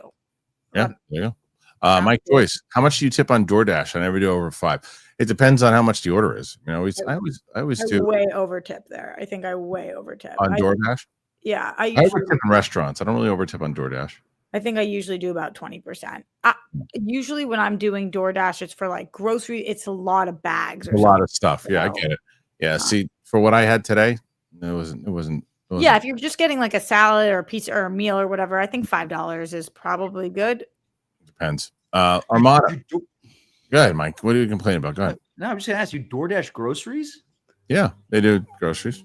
Yeah, I'll do like Postmates or whatever. Especially during the pandemic, I always was doing it, and then I kind of got in a swing of it. That there is this place called it's not DoorDash. It's called Yummy, is what I use, but I didn't think that was relevant to my answer. Okay. Yeah. Armando, why was Kristian doing prop comedy with Mike Bloody Lip? Who knows? A good start to the show. Usually it's Mike. It is crazy that you came on with a bleeding lip. It was the best. Now every show, I want you to come on with some kind of injury. I know it was somewhere. Like what's his face just did? Jack Quaid. You see Jack Quaid? He's promoting that movie. Yeah, yeah. And so he was at some basketball game or something too, and every time they cut to him, he had like a new injury. Yeah, hilarious. Goddamn, Greg Alba was like, I run Real Reject Social, and Greg went to the premiere. So I texted him after saying, "Hey, did you take a single photo at the premiere?" No. Perfect. Not one of you, not one of anybody else. You didn't pull out your phone for one photo. He was like, "Nah." All right. Hey, he wanted the night off. See the movie. He wanted the night off. He really did want to go see the movie, and he loved the movie. But holy shit, send me a photo. Yeah, fair. That's fair. Big Buster. I love the reactions with Sam. I also think it's a good choice to watch Spider-Man No Way Home after Far From Home because it's direct continuation. Yeah, we had originally thought about going back to the MCU right after Far From Home and going and starting with WandaVision and kind of catching up to No Way Home. But I'm like, why? It doesn't really tie in anything. So we're going to finish all the Spider-Man stuff. We're going to do No Way Home, and then after No Way Home, we're going to do the Spider-Verse movies, and then we'll get back to the MCU. Sean McCabe. What's up, Sean? Hey, Mike and Roxy. Kristian, glad you had fun. Well deserved. Thank you, man. Yeah, it was a good time. The kids had fun. My little one sang karaoke, which was awesome. I feel like you didn't tell us enough about it, but maybe that's the point. Yeah. Well, my little one's son, they both sang karaoke, but my eldest is, you guys know, she's always been grabbing microphones and talking and doing that type of stuff. But the little one has been more shy, but she was singing both Defying Gravity and not how I think of your kids, Kristian. Really? No. Oh, the little one is shy. You think Maisie's shy? Oh yeah, we had this whole conversation with their school. She's a comedian. Well, when she's a legitimate comedian. When she's not shy. And Vivi's like, she's not shy. She's very, but she also is like a book reader and like. Yes. Well, you've seen the kind of evolution of her. Yeah. It's like because when you see her stand up at my brother's wedding, Vivi's was pretty good. But yeah, Maisie says is is hilarious. But she's really shy, huh? It takes her a second to warm up, and then once she does, my family was all saying that she's warmed up to everybody when she came back. So she was like belting out Defying Gravity and Taylor Swift, which it was hilarious. Yeah. Armada. Also, Heretic was awesome. Definitely a reaction needed. I might have to do maybe I'll do that one with Tina next. Maybe I'll do that one with Tina because I haven't seen it. I haven't either. I haven't seen it. So that's what.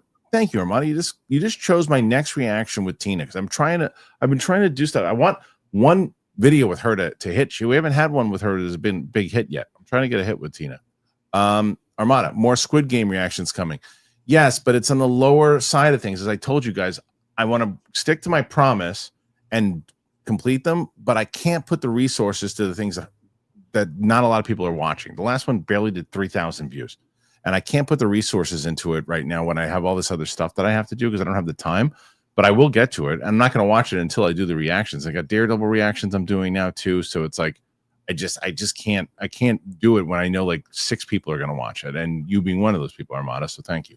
I have a quick question for you guys. When we were talking about what the person in your hallway had seen comic book movie wise you guys know my go-to is texting my sister who's just a normal, doesn't watch all this stuff. And I said, have you ever seen a comic book movie before?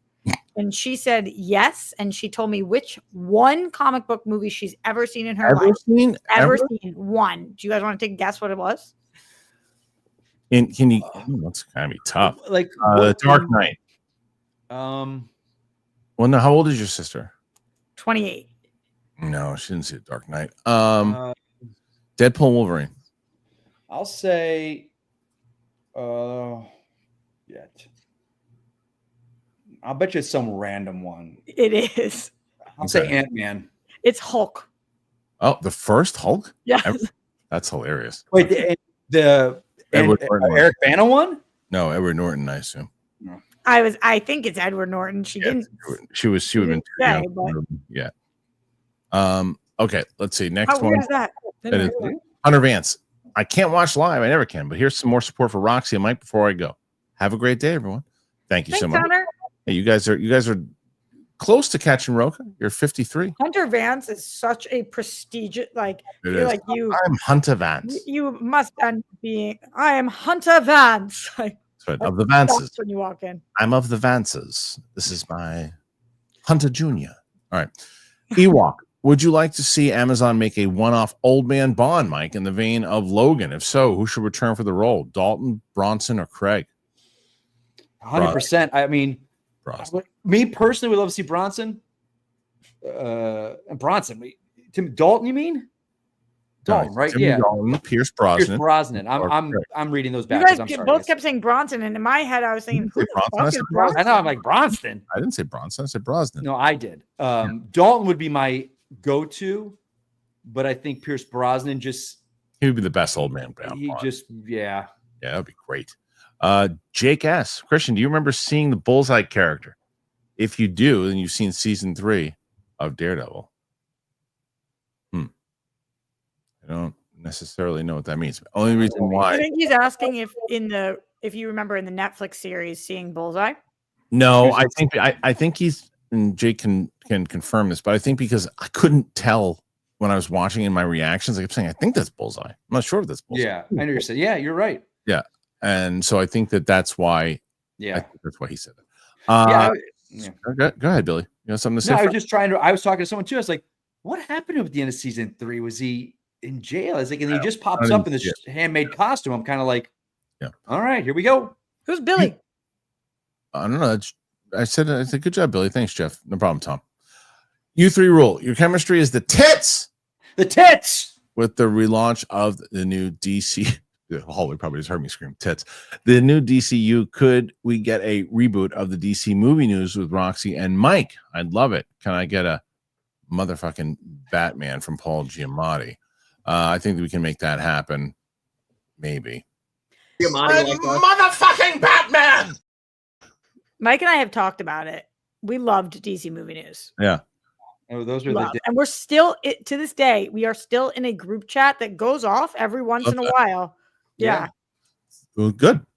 There you go, Victor. Johnny does great. Have you guys seen Johnny in years? And last time he was on the show last year. Social media. Yeah, I'm on the show last year before I moved. He seems to be living like the happiest, greatest life. I'm so stoked for that kid. Like, he is the best. Yeah. Victor Garrity. If I'm Amazon and Nolan is a no-go, I call Martin Campbell. Say what you want about his other flicks. He rebooted Bond to great success twice. Did he direct it twice? Yeah, GoldenEye and Casino Royale. You know, I was talking about that the other day. Martin Campbell is such a weird director because he does GoldenEye, Casino Royale, Green Mask of Zorro, but then he does Green Lantern. And I just saw, I don't know if any of you guys saw this, The Cleaner with Daisy Ridley. Any good? Oof, oof. Oh, it's terrible? Dude, I'm like, oh man, there's this movie. I'm like, but hey, I talk about movies now. That movie probably cost $30-40 million and it got a theatrical run. I went to the movies and I saw it in the movies. So, hey, there we go. But yeah, he's a weird director. He's a director. I think he has to love what he's going to do. He just can't come in and go, I'll fix this up. Or, oh, you got a script? Yeah. I think he really needs to have like I've got an idea for this. But when it comes to Bond, he knows done it twice with two different actors. He knows what he's doing. Seems like he likes it. Tyler, Gosha, Mike, what's your favorite story working at Disney parks? Oh, I got my best one. Okay. So anyone doesn't know, I worked the Indiana Jones stunt show in Orlando for about 10 years. One of my favorite roles I've ever done. And I've done the show at this point for like 5 years. I'm going to freeze and think about this. And one day we're doing the show. And if you've ever seen the show, it starts off with like the temple scene with the boulder rolling. And then the set opens up and then the actors come out and we're kind of killing time while everyone's changing the set to the Moroccan village. And we're sitting there and one of the guys comes up to me, he's like, hey, Mike, and we're between the scenes and he's like, hey, Mike, you nervous? I'm like, no. And I'm getting my gun from the prop armorer. And he's like, why? I go, why? I've done the show forever. He's like, go look in VIP. And I turn over and I shit you not, there he is, flannel shirt, gray beard, is George Lucas with his family in the VIP in the front row. And I have to do the rest of the show, Indiana Jones, as George Lucas in the audience. And I met him afterwards and he was great.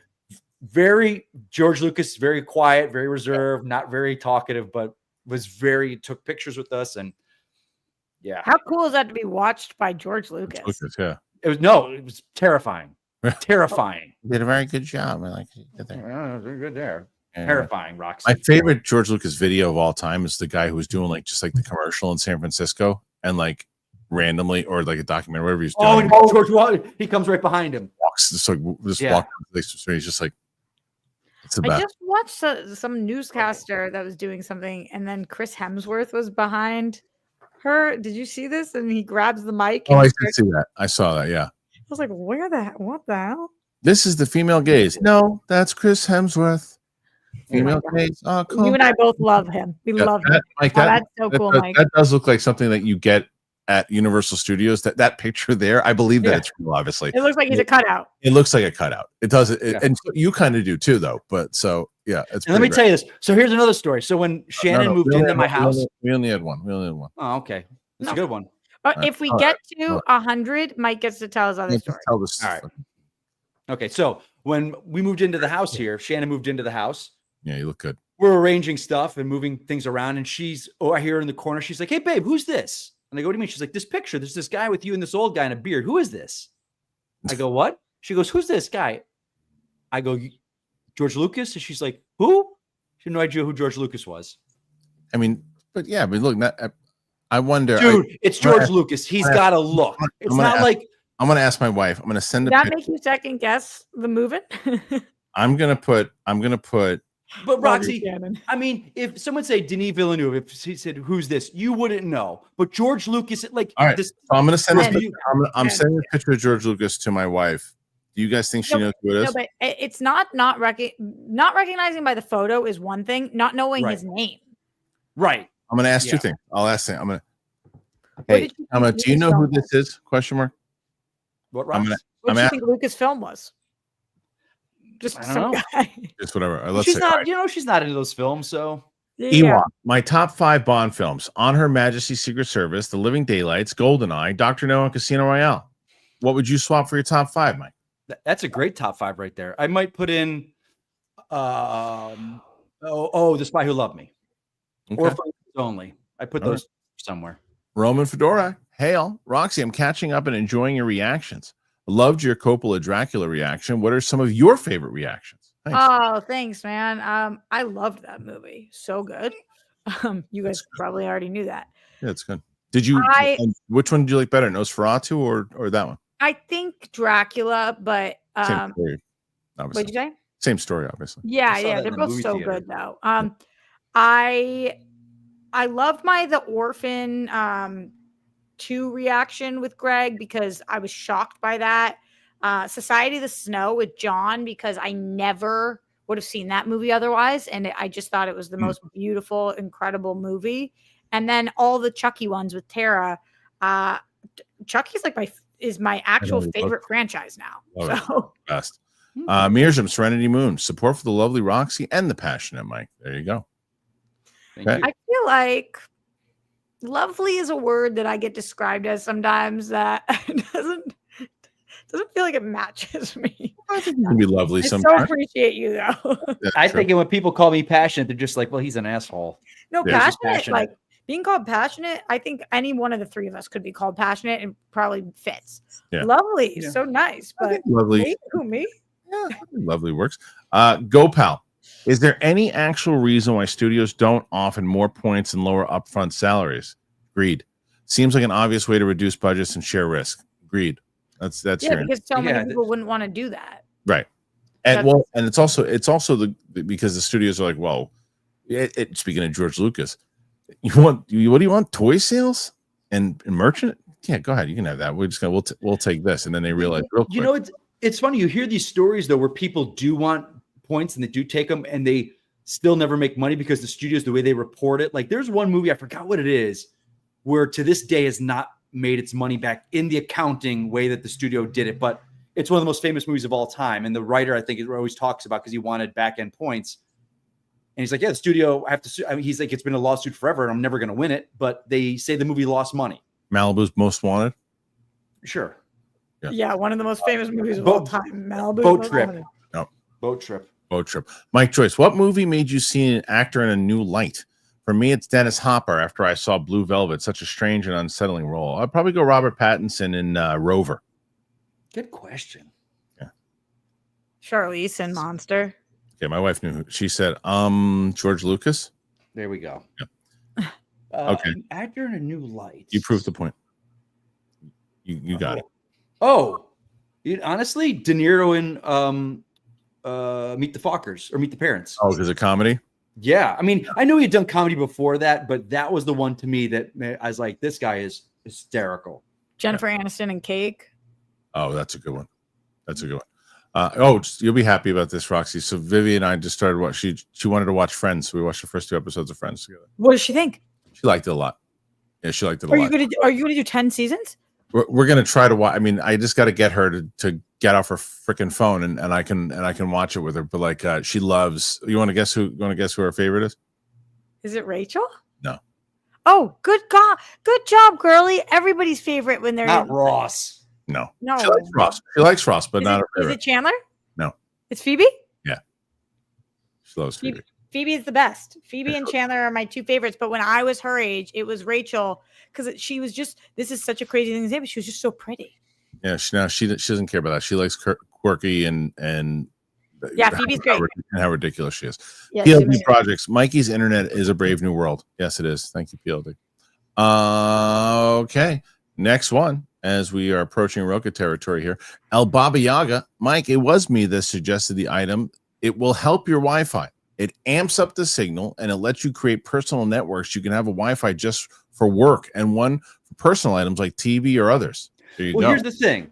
Yeah. Here's the thing. I streamed this and I bought the high one because when I game or when I watch movies on TV, I have no problems. It doesn't judder, it doesn't do anything. It's just when I do this on the computer. So maybe it's the computer, not the Wi-Fi. Do you need it for anything other than Christian's show? Yeah, my house. But you're saying you have no other issues? No, the streaming on the TV with the video games, you don't need it for anything other than Christian's show? Well, I do need Wi-Fi for those things, yeah. Do you have an issue?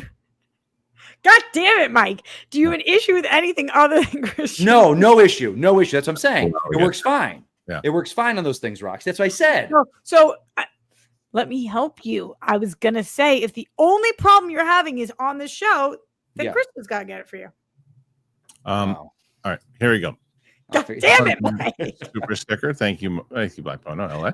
That will not go towards the total though, so you're gonna know that, Roxy and Mike. PLD projects. Whoa! We can't let Roku in.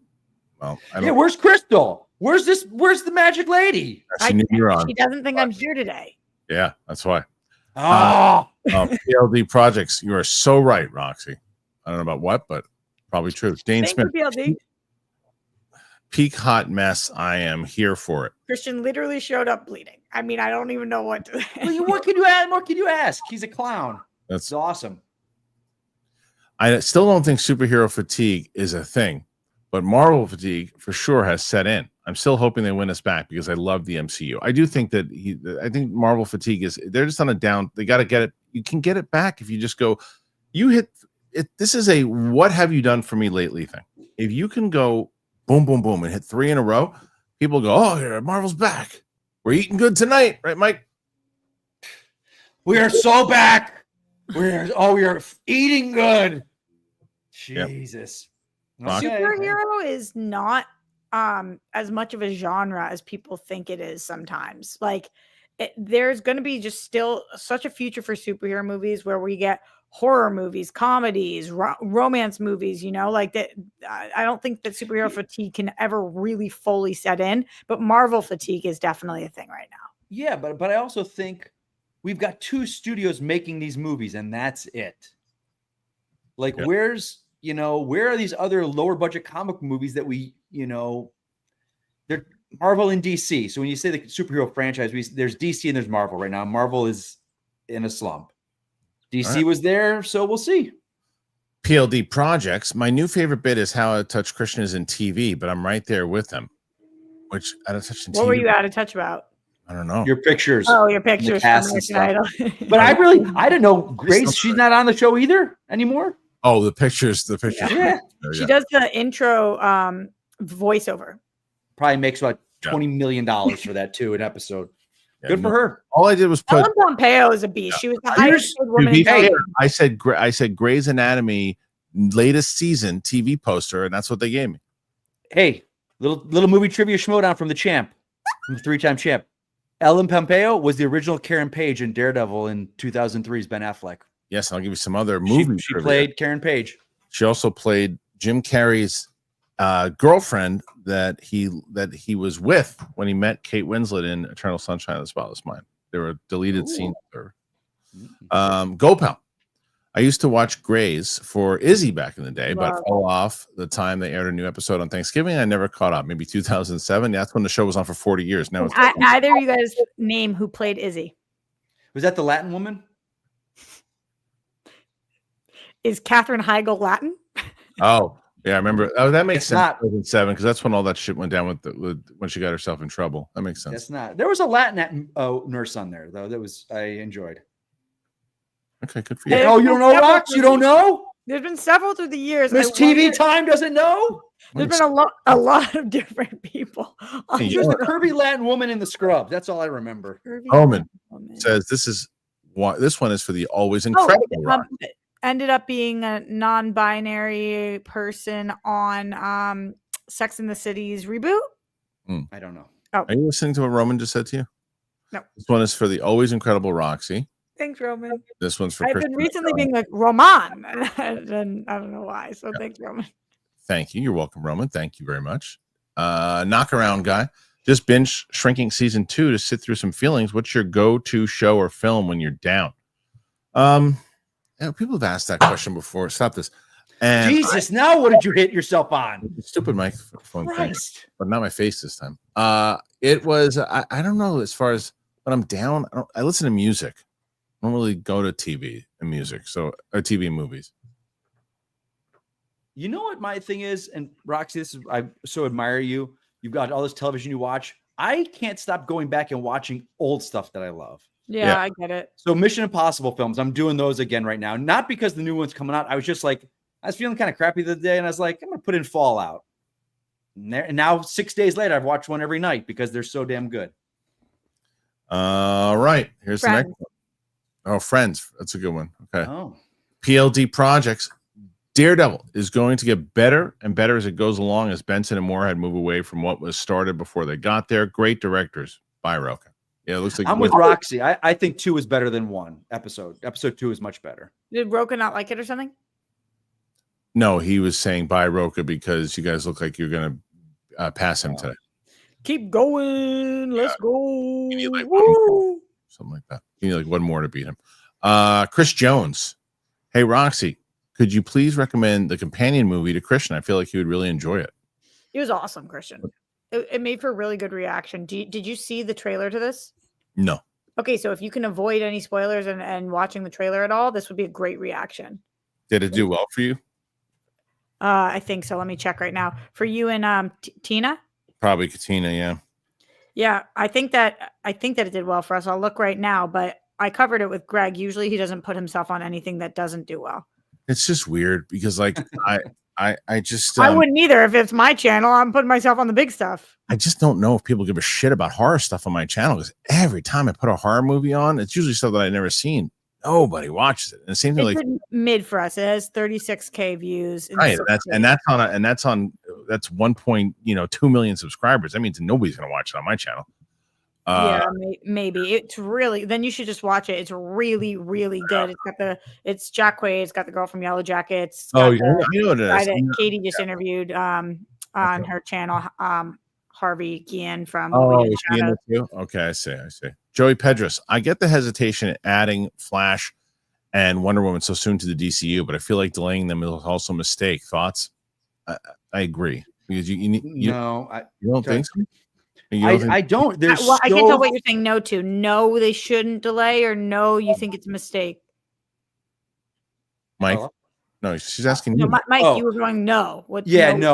I think they need to wait. I think the Flash is such a big albatross around DC's neck because of how everyone raved about it, and then it came out and was a bomb. That is, and the Ezra Miller of it all, it just has this like stink about it. You gotta wait. Maybe Flash might be true, or wait, but I think Wonder Woman and Batman, you should really leave. You should really but with Wonder Woman, as much as Wonder Woman 84 people didn't like, people loved Gal in the role.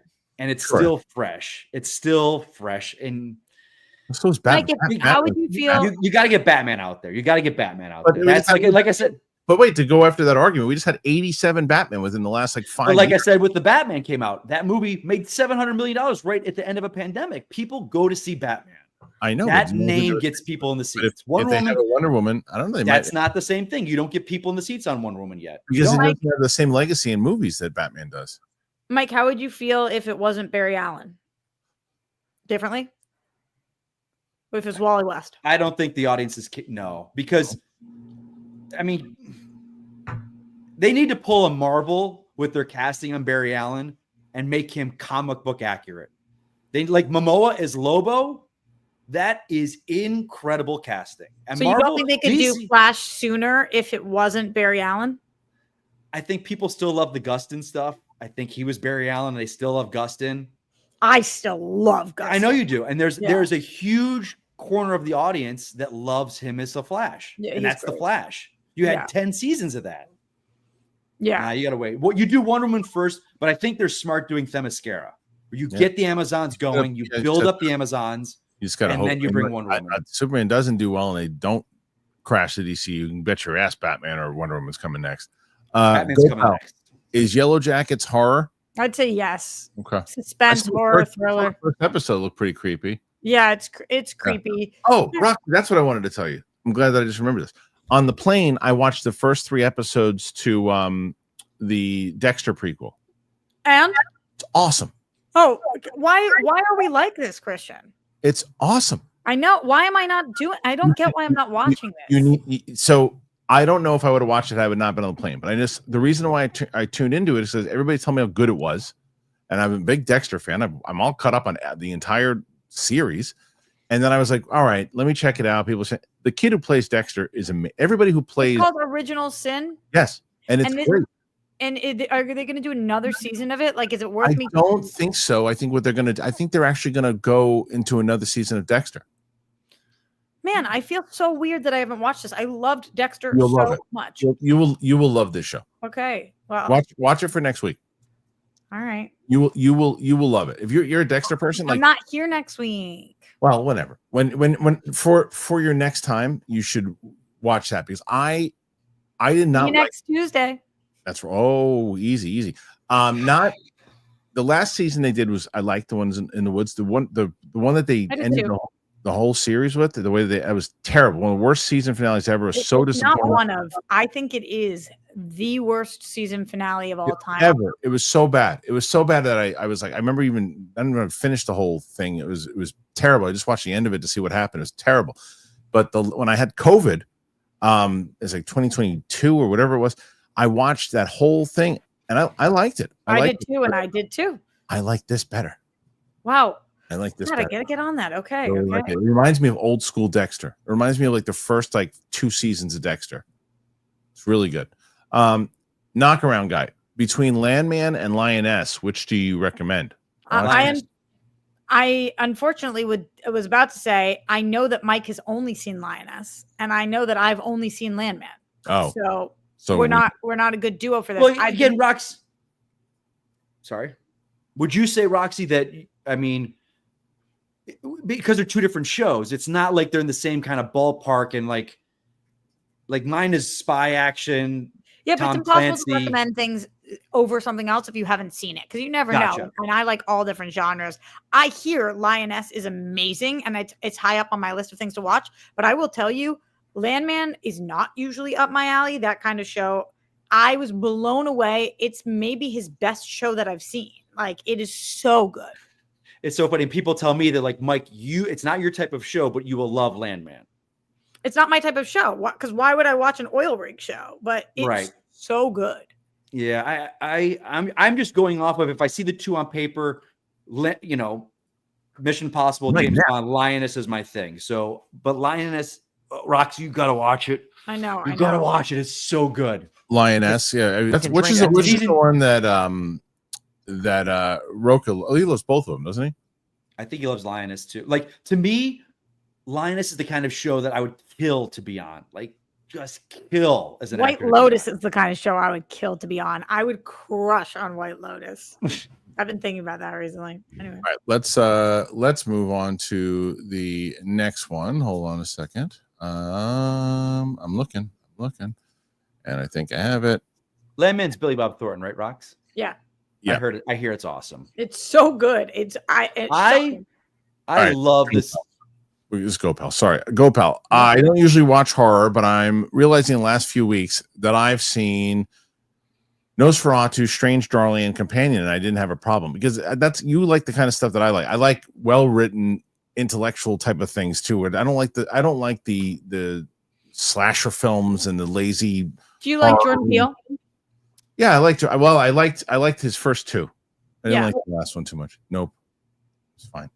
But I like what I liked. But even with Nope, I like that presentation way better than I like slasher films and just stupid trope. Terrifier, like that kind of stuff. You don't like? Well, I haven't seen it. I can't speak on it. You like elevated horror. Yeah. Is that what it's called? Yeah, that's it's just like a pretentious term that some people don't like, but that is what it is. You like elevated horror. 100%. Mearsum, support for all of you. Thank you. Thank you. Albert. Schultz is very much not Jewish. Santino is the man. I did look it up. He, this might be not the most PC thing to say, but he looks very Italian, but he always talks about Jewish stuff. But apparently his best friend is. Schultz, the guy with the slick back hair and the mustache. Yes. All right. I'll show this to Santino. I think I've shown this clip before, Roxy. I don't know, but this is on the channel. Have you seen this clip? I don't know what it is yet. This is Santino. Is this him talking about you? Yeah, this is him. Yeah. You're like, no, and you go, I'm taking your fucking tickets, because you would give those. Remember when you used to get drink tickets all the time? I'm taking your drink tickets. You would just take my drink tickets, get wasted, and I'd never get paid. I never, ever. It's supposed to be $5 or $10, and I never got paid. Yeah. But I killed in that room for the first time when I ever really did it. Yeah. And then so when you killed, let me tell you, because you know who was there. The guy who used to come around the store doesn't come around anymore. Kristian Harloff. Do you remember him? I love Kristian. Yeah. He had said something. Kristian was a regular at the store at the time and was. Yeah, I love Kristian Harloff. He was going all the time. He was killing. Yeah. And he came up to me and he was like, in so many words, he was like, yeah, man, you're going to be better than this place pretty soon. And I was like, oh, thanks, man. And I had just done so well that I was kind of riding on this high. And he getting his respect was huge. He was a regular at the store. That was a big deal. Yeah. For back then, people know, like when a regular was like, yeah, you're pretty funny. You were like. Also, when Crystalia and I saw you perform and we said to you. It didn't matter because I knew I. Oh, they cut it off at the wrong bit. It didn't matter because I already knew I was funny, is what he said. So why did that happen? Okay. Anyway, so I love that, but also one of my favorite parts about that bit is that Bobby Lee also loves you, who is like unreal. Bobby Lee was one of the first people I knew when I got there. Like he and I used to hang out in the store. His comedy cracks me up. Yeah, your friend Santino is on like shows that I love all of the time. He's a great actor. He's a really good actor. He's a really great actor. Yeah, he's always been good.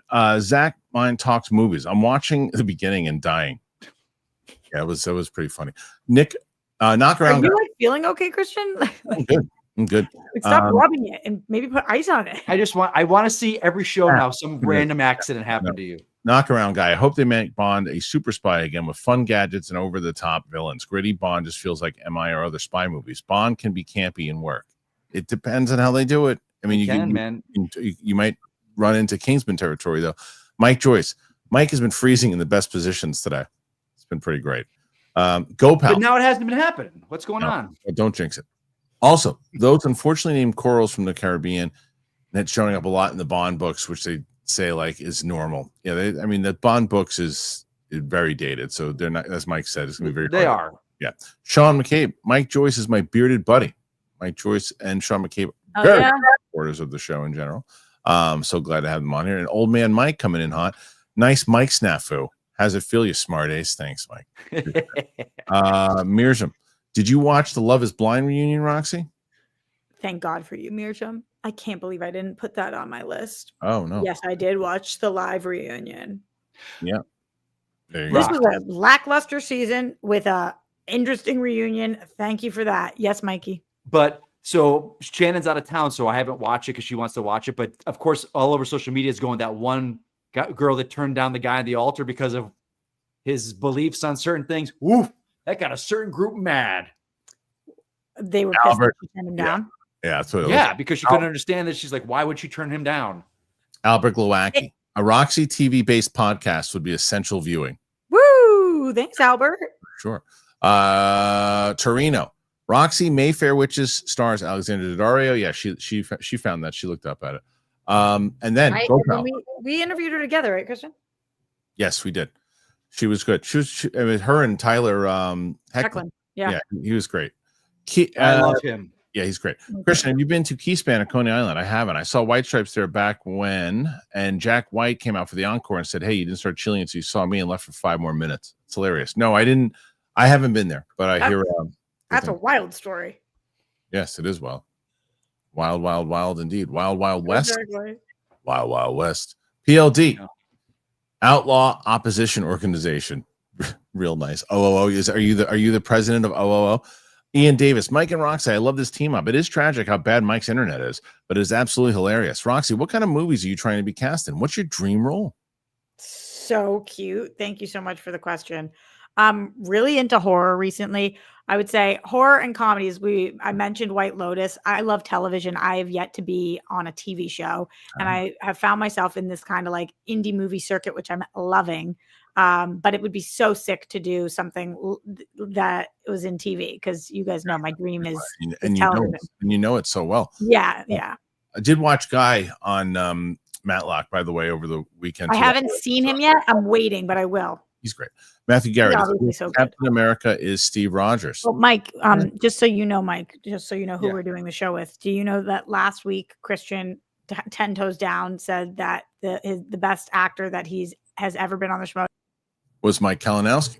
So now PLD Project says Bronson Pinchot as James Bond. What do you think? Pretty good one. Did you get rid of Roxy because she was giving me a compliment? Mother. That's it. No, Mike. Roxy. No, Mike. Roxy. That's not what happened. Roxy. I don't know what happened. Roxy. I just want to remind everybody, Sam. You said Sam Levine? You mother. I didn't say Sam Levine. Sam Levine? Isn't Sean Connery in The Rock Old Man Bond? Unofficially, yeah. That's an unofficial kind of thing. Kind of feels. It does. You hear him talk about being Mike, disavowed by MI6. So, he said, all right. So, go pal. Have you seen the Thomas Crown Fair recently? Not recently, but it's really, really good. Chef's kiss to that movie. Really that him and Rene Russo, the sexual tension and chemistry between those two is phenomenal. Oh, that Thomas Crown Affair is fantastic. Yes. PLD projects. Le Tits now. Oh yeah. It's perfect. Go pal. Bonus points for Steve McQueen. I never saw the original. Lightning McQueen. Steve McQueen and I think Alan McGraw, I believe. Yep. Andrew Kravolko. Hey, Kristian, will you do a spoiler review for Severance? I'd love to know what you think of the season and your theories. No, but what I think I will do is when Roxy's on the show, when she gets back, maybe we'll dedicate like a 5-minute spoiler section to the show instead, because I don't think clip it out. Yeah, and then clip it out or something. Oh, I'm glad you brought that up, Roxy. So I think starting in April, I'm going to turn the Kristian Orloff Clips channel into a Clips channel for this. I'm going to pull back on interviews because another thing, you guys, I'm just not watching them. They're not watching them. I can't do an interview with Joe Manganiello. You never put them up. The clips, it's not the clips, the interviews, Roxy. They don't watch the interviews. I can't They didn't watch the Joe interview? No, they're like 5,000 views. I can't put all that. I can't. And and what I'm going to do is I'm going to clip out this. But will you put up the Joe clips? I will put up the clips. Yes. I'm going to put all those clips up that are sitting in there, but I'm going to put the clips from this show. That's where that's going to live. It's going to be a clip show, a clips channel. PLD projects. Mikey is lovely too in his own way. I guess so. Depends on who you're talking to. I agree. The Real Red 5. Mike, what Bond has the best cold opening? Mine is World's Not Enough. Ooh, that's a good one. The World's Not Enough is funny. That's the longest pre-title sequence of any Bond film. It's almost like 20 minutes long. Yeah. I really like the Casino Royale one, black and white.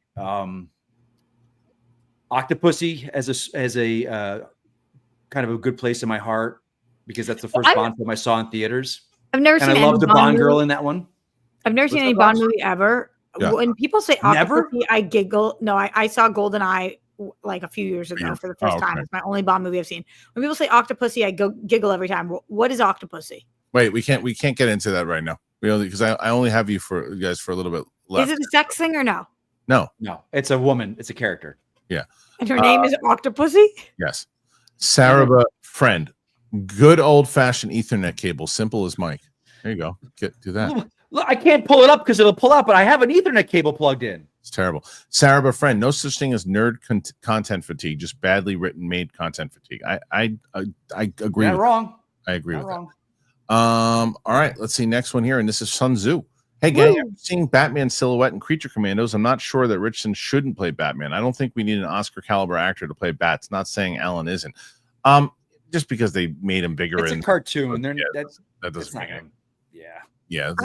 I think that Alan Richardson is a star. I would love to see him play as a superhero. We have seen him play superheroes in the past. I'll tell you what they need to do. They needed to be as meta as possible and make him Aquaman. Yeah, I was thinking that too. Yeah, he was the original Aquaman in Smallville. Yeah, not bad. That would bring back and just have so much goodwill to it. Yeah. The fact that people love Richardson and the fact that that's it. I'm loving Reacher right now. Says, I think Mike's thinking Sarah Ramirez. Yeah, so they're non-binary and they are on the new Sex and the City show doing a great job. They have a podcast on the show, which is cool. Yeah. Matthew Garrett loves coming in here just to try to stir shit up. How come you're talking about how America rejected the wokeism in totality? We rejected an election and culture in Hollywood. Was that a topic today? Where was that? How come none of you are talking about rejected totality? It's but you guys are maybe not gonna like this, but I the one thing I'll say is I think we should eliminate woke as a word. I think people don't understand what woke is. No, I just want it to go away. Anytime I hear it from anybody, any side, I'm just like, ugh. Matthew is shocking to me. I feel like he watches the show every day, but he just proved he doesn't listen to the show. Because what I had said many times over is, I think, and I've said this so many different times, that the idea, and when you want to represent everyone, it is idea that everyone should be behind. Everybody should be that. But like anything else, it can be exploited. It can also be abused. It can also be one of these things where people sometimes will say, hey, we don't want to get yelled at, so we're going to do this. But there's times when it's right. there's times when it's like it's overused, and I'm talking about anything in general can be that way. We talk about that on the chat show saying maybe it's a joke, and maybe it is. Maybe he was making a joke. No, he brings up shit like this all the time, and Oh, really? he just meant you don't listen to the show, dude. Listen to this fucking show. Well, it's also it's an entertainment news show, so it's interesting. Yeah, but still, like when it comes down to that type of thing, it's like you got to be balanced on it, because you can go to somewhere where you can go completely. Also, the word totality is funny there, because obviously we are in a country divided at the very least. I can't stand when people just do shit to do shit, but if there's a cause behind it, I'm all for it. Oh, boy. Anyway, go pal. Roxy, did you watch Rain with Adelaide Kane? No. Okay. Back in the day, no, that was a CW show, right? I afterwards used to cover it when I was there. Rain, yeah. Yeah, I don't know this. Matthew. No, I he's back again. Movies across the board now. But what did we come and see in droves? Top Gun and Twisters. Can't anyone? He's going to go back. Wait, I'm so curious. No, but this is what he said. But be honest and see this rejection. All this. It's not superhero particular rejection. No, it's look. Is there a part sometimes when people? You know what also did really well? Barbie. Right. You know, that's the point. It's like, now, Matt, what I will tell you is that are there times you're like, well, wait a minute, you're doing that just to appease the masses, or you're doing that just because you don't want to get streamed out of Twitter, as I said before? Yes. There are some times that you're not wrong, that you're just like, they're like, oh, here we go. I don't want to be preached to. I don't want to have a message to it. You're the way you're making it seems like every single thing, no matter what, is it? And it's just not, it's not the case. Wait, Matthew, I just think. Go back. With what? I want to see his picture. Matthew, I just think, and this is very cute couple. Very cute. I just think, Matthew, that certain words are used and they trigger a response because it gets put out there and the meaning is not what they mean. So as people see a Black Captain America movie, they think it's like, oh, Disney's gone woke. Whereas Captain America has been Sam Wilson in the comics forever. Comics have been political forever. It's not that suddenly these companies went go woke, go broke, Mikey. It doesn't mean that. And now go woke was last year. This year it's DEI or DIE hiring. And that's the trigger word, that everything is DEI now. And it's not. It's, you have to look at what the word means. But wouldn't you also annoying me? Everyone's annoying me. I just can't even believe. I agree with everything you're saying, Mike. But oh my God, like, why? Why does everybody want to fight? Like, it feels like people just come on to shows to be like, I want to start a fight with somebody. And it's like, go fight with your pillow. Fight with the wall. Fight with anybody but the people who are just trying to bring in joy and entertainment into your lives. It's so odd. The behavior is so odd. Mr. ND, fantastic. Look up the cast for Dexter Resurrection. Amazing. Yeah, the cast. It's like, isn't Uma Thurman in it? I think Uma Thurman's in the new Dexter Resurrection. Not the one I'm watching. The next one after this. Whoa. Yeah. Nerds Engage. Why greenlight all the other DC films and projects on credit that hasn't been earned? With Soups, I'm still very hopeful for a successful, like it should be DC. Well, I mean, the credits have been earned through past experiences with James Gunn, right? Because so that's why they gave him kind of an open slate. Look, here's what you do. You go through this, you put your slate together, and then let's keep going. But you also have to understand, he's not greenlighting them. He's announcing stuff that they're working on, but he said, he's like, until we have a script ready to go, we're not like Green Lantern, Supergirl, Clayface, greenlit. Batman, Brave and the Bold has not been greenlit yet. They're just in development on it. So he's announcing, because guess what? If he didn't announce, everyone would be screaming, what are you doing? What are you doing? What are you doing? Yeah. So he's throwing a bone. All right, last one. Day napper. Peonies. Why don't you use the bathroom? Kristian from Spider-Man 3. In Spider-Man 3, he walks up, he goes, he goes, peonies. And I go, peonies? Why don't you just use the bathroom? People like that one. Okay. Oh, I got you. I don't even know you. That's right. Veronica Mars season 1, I think, is a near perfect season of TV. What are some seasons you think are perfect? Sopranos season 2, Breaking Bad, mostly all of them. Last season. Roxy, you got one? Near perfect season.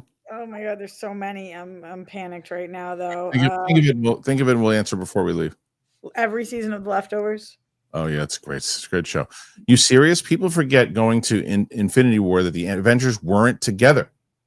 They separated in Civil War, but the difference between then and now is they had characters the audience loved. That's what Mike's been saying. You just haven't had a chance to build up the tension there and who the Avengers are and all that stuff, you know? Assemble. Yeah, like we knew. Yeah, they weren't together, but we knew who the Avengers were. Right. They're not together in Civil War. We know who they are, though. We just don't know who the team is. Let's see. So they were talking about a different Santino, I guess. Whatever. I don't even know which Santino you're talking about. I never heard of any other Santinos, so that's the only one I know. Jose Diaz. Unfortunately, if I had to bet money, I would bet that this DC universe doesn't pop off. I want it to succeed, but what do you guys think? I think it's going to pop off. I think Superman is going to do well. Do well, right? Yes. Yes. I think Superman does pop off. I think it's all if Superman does, then it's going to. If not, then obviously, yeah. I think Superman does well. Could be. I'm just noticing in the chat somebody said that you forgot one of theirs. Let me. Well, I think Albert did. That we missed one of his. Okay, I'll have to look because, like I said, StreamYard just decides they don't want to show it to me anymore. Mr. I, did you find it, Roxy? Tell me if you find it because I don't see it anywhere. Mr. I crap and shit. Hello, Roxy. Hello, Mike. Kristian. I watched Sam's amazing Spider-Man season #2 reaction. I can't wait till she watches No Way Home in a month or two. No Way Home's going to be soon. We're doing we're going to do Far From Home, then No Way Home. So it'll be up on Tuesday. So that is soon. Yeah, Joey Pedras finally finished Cobra Kai. Great landing. Yeah, they stuck the landing. It was great. It was really good. Such a perfect finale. Yeah, go pal. It's Faye Dunaway and Thomas Crown. No, the original. Isn't it original Thomas Crown? It was Renee Russo. McQueen. I thought it was Ali McGraw, but I could be wrong. That was the original. And the remake, Thomas Crown is Pierce Brosnan and Renee Russo. Yeah. Cupcake Bliss. Thomas Crown affair is awesome. Mike, you're awesome. There you go. Thank you. Cupcake Bliss. And then knockaround guy, Alan Richardson would be better as Sergeant Rock. Yeah, wouldn't be bad as Sergeant Rock. I like that. Did you read this? Albert said, car just broke down upstate. You guys and pretty much it are getting me through it. Much appreciated. No, I didn't read that. I found it. Okay, that's thank what he you. said. Sorry to hear that. Sorry that happened to you, Rob. I'm glad that Roxy. That sucks. I'm glad that we can bring some laughs there. Yeah. And I think that's it, guys. So we did it. Found it. Did we pop off? You guys did it. You have 83 right now. So Mike and Steph will have to beat 83 on Thursday. And potentially, I don't know yet, but there's potential. I'm either going to do a show, not do a show tomorrow, depending on if I have a guest. My guest is either going to be Brett Sheridan if he decides he's going to show up. And if not, when's the last time Brett did the show? It's been a couple of months. He's been busy. I'm going to talk to him. Where's he been? He's been working. He's been texting me about how to make matzo balls. Oh, perfect. It's been busy. So anyway, Roxy, what can they find you doing? What are you doing? You guys can find me everywhere at Roxy Strider. I have a big announcement coming up that I can't say now, but I am going out of town for a little bit, and I'll keep you guys posted on my social media on what I'm doing. Yeah. Okay. So that wasn't the one. Yeah, you sent me the wrong one, Luke, but that's all right. I did? No. Luke sent me something. Mr. I crap and shits.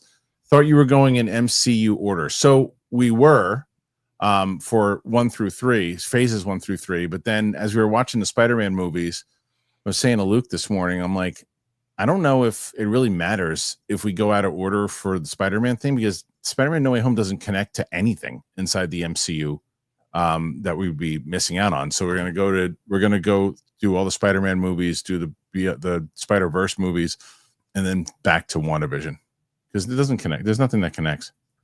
And then Matthew Garrett, can I be your quest and we can chat? I don't need to take a quest. I'm not taking a quest. No quest. Come with me. No quest. There's no quest here. Mike, where can I find you? Oh, you can catch me at Twitter, just random days going off on people and random days being fun. Roxy, where can I find you? God damn it, you already asked me. Oh. You know, you got hit with the microphone again. Roxy Strider. I'm gonna put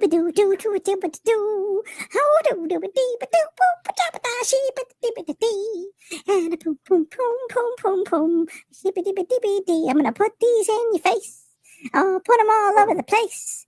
Look at your ears. We got another. Oh, we do? Fuck yeah, Roxy. Okay, here we go. It's from your quest buddy. Okay.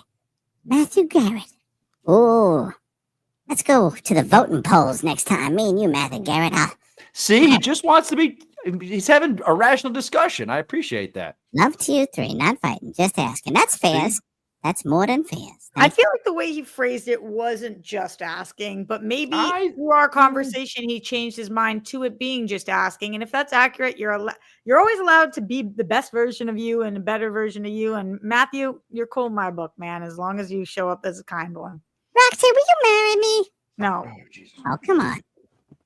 Come on. You don't want to marry a chipmunk? I'm really grateful for Matthew in this moment because he was covering Big Balls' balls. All right. Scott Cross, sitting outside enjoying the weather, having a cigar and watching you guys. About as good as it gets. Love you guys. Thank you. Thanks, pal. Very nice. And then this is the last one. Crap and shits to grow Derek Johnson support. No Derek Johnson here today. No. I didn't know I was here. No, Chris. I'm still. But Derek supports me. Oh, you know I was going to be here either. 88 rocks. 88 is pretty damn good for you and Mike today. And you this. I will say this. This is going to be a good litmus test on Thursday with no Crystal in the chat. Right. To see what happens. It's true. I have a feeling Steph and I are going to blow hard and pop it up. Everything about that. We're going to go ham. We're going ham. Everything about that was creepy. All right. So thank you for being blow hard. Appreciate you being here. As always. Thank you. Apple Podcasts, Spotify, anywhere podcasts are found. Thanks for checking us out. We will see you guys very, very soon. Peace out. Mustard.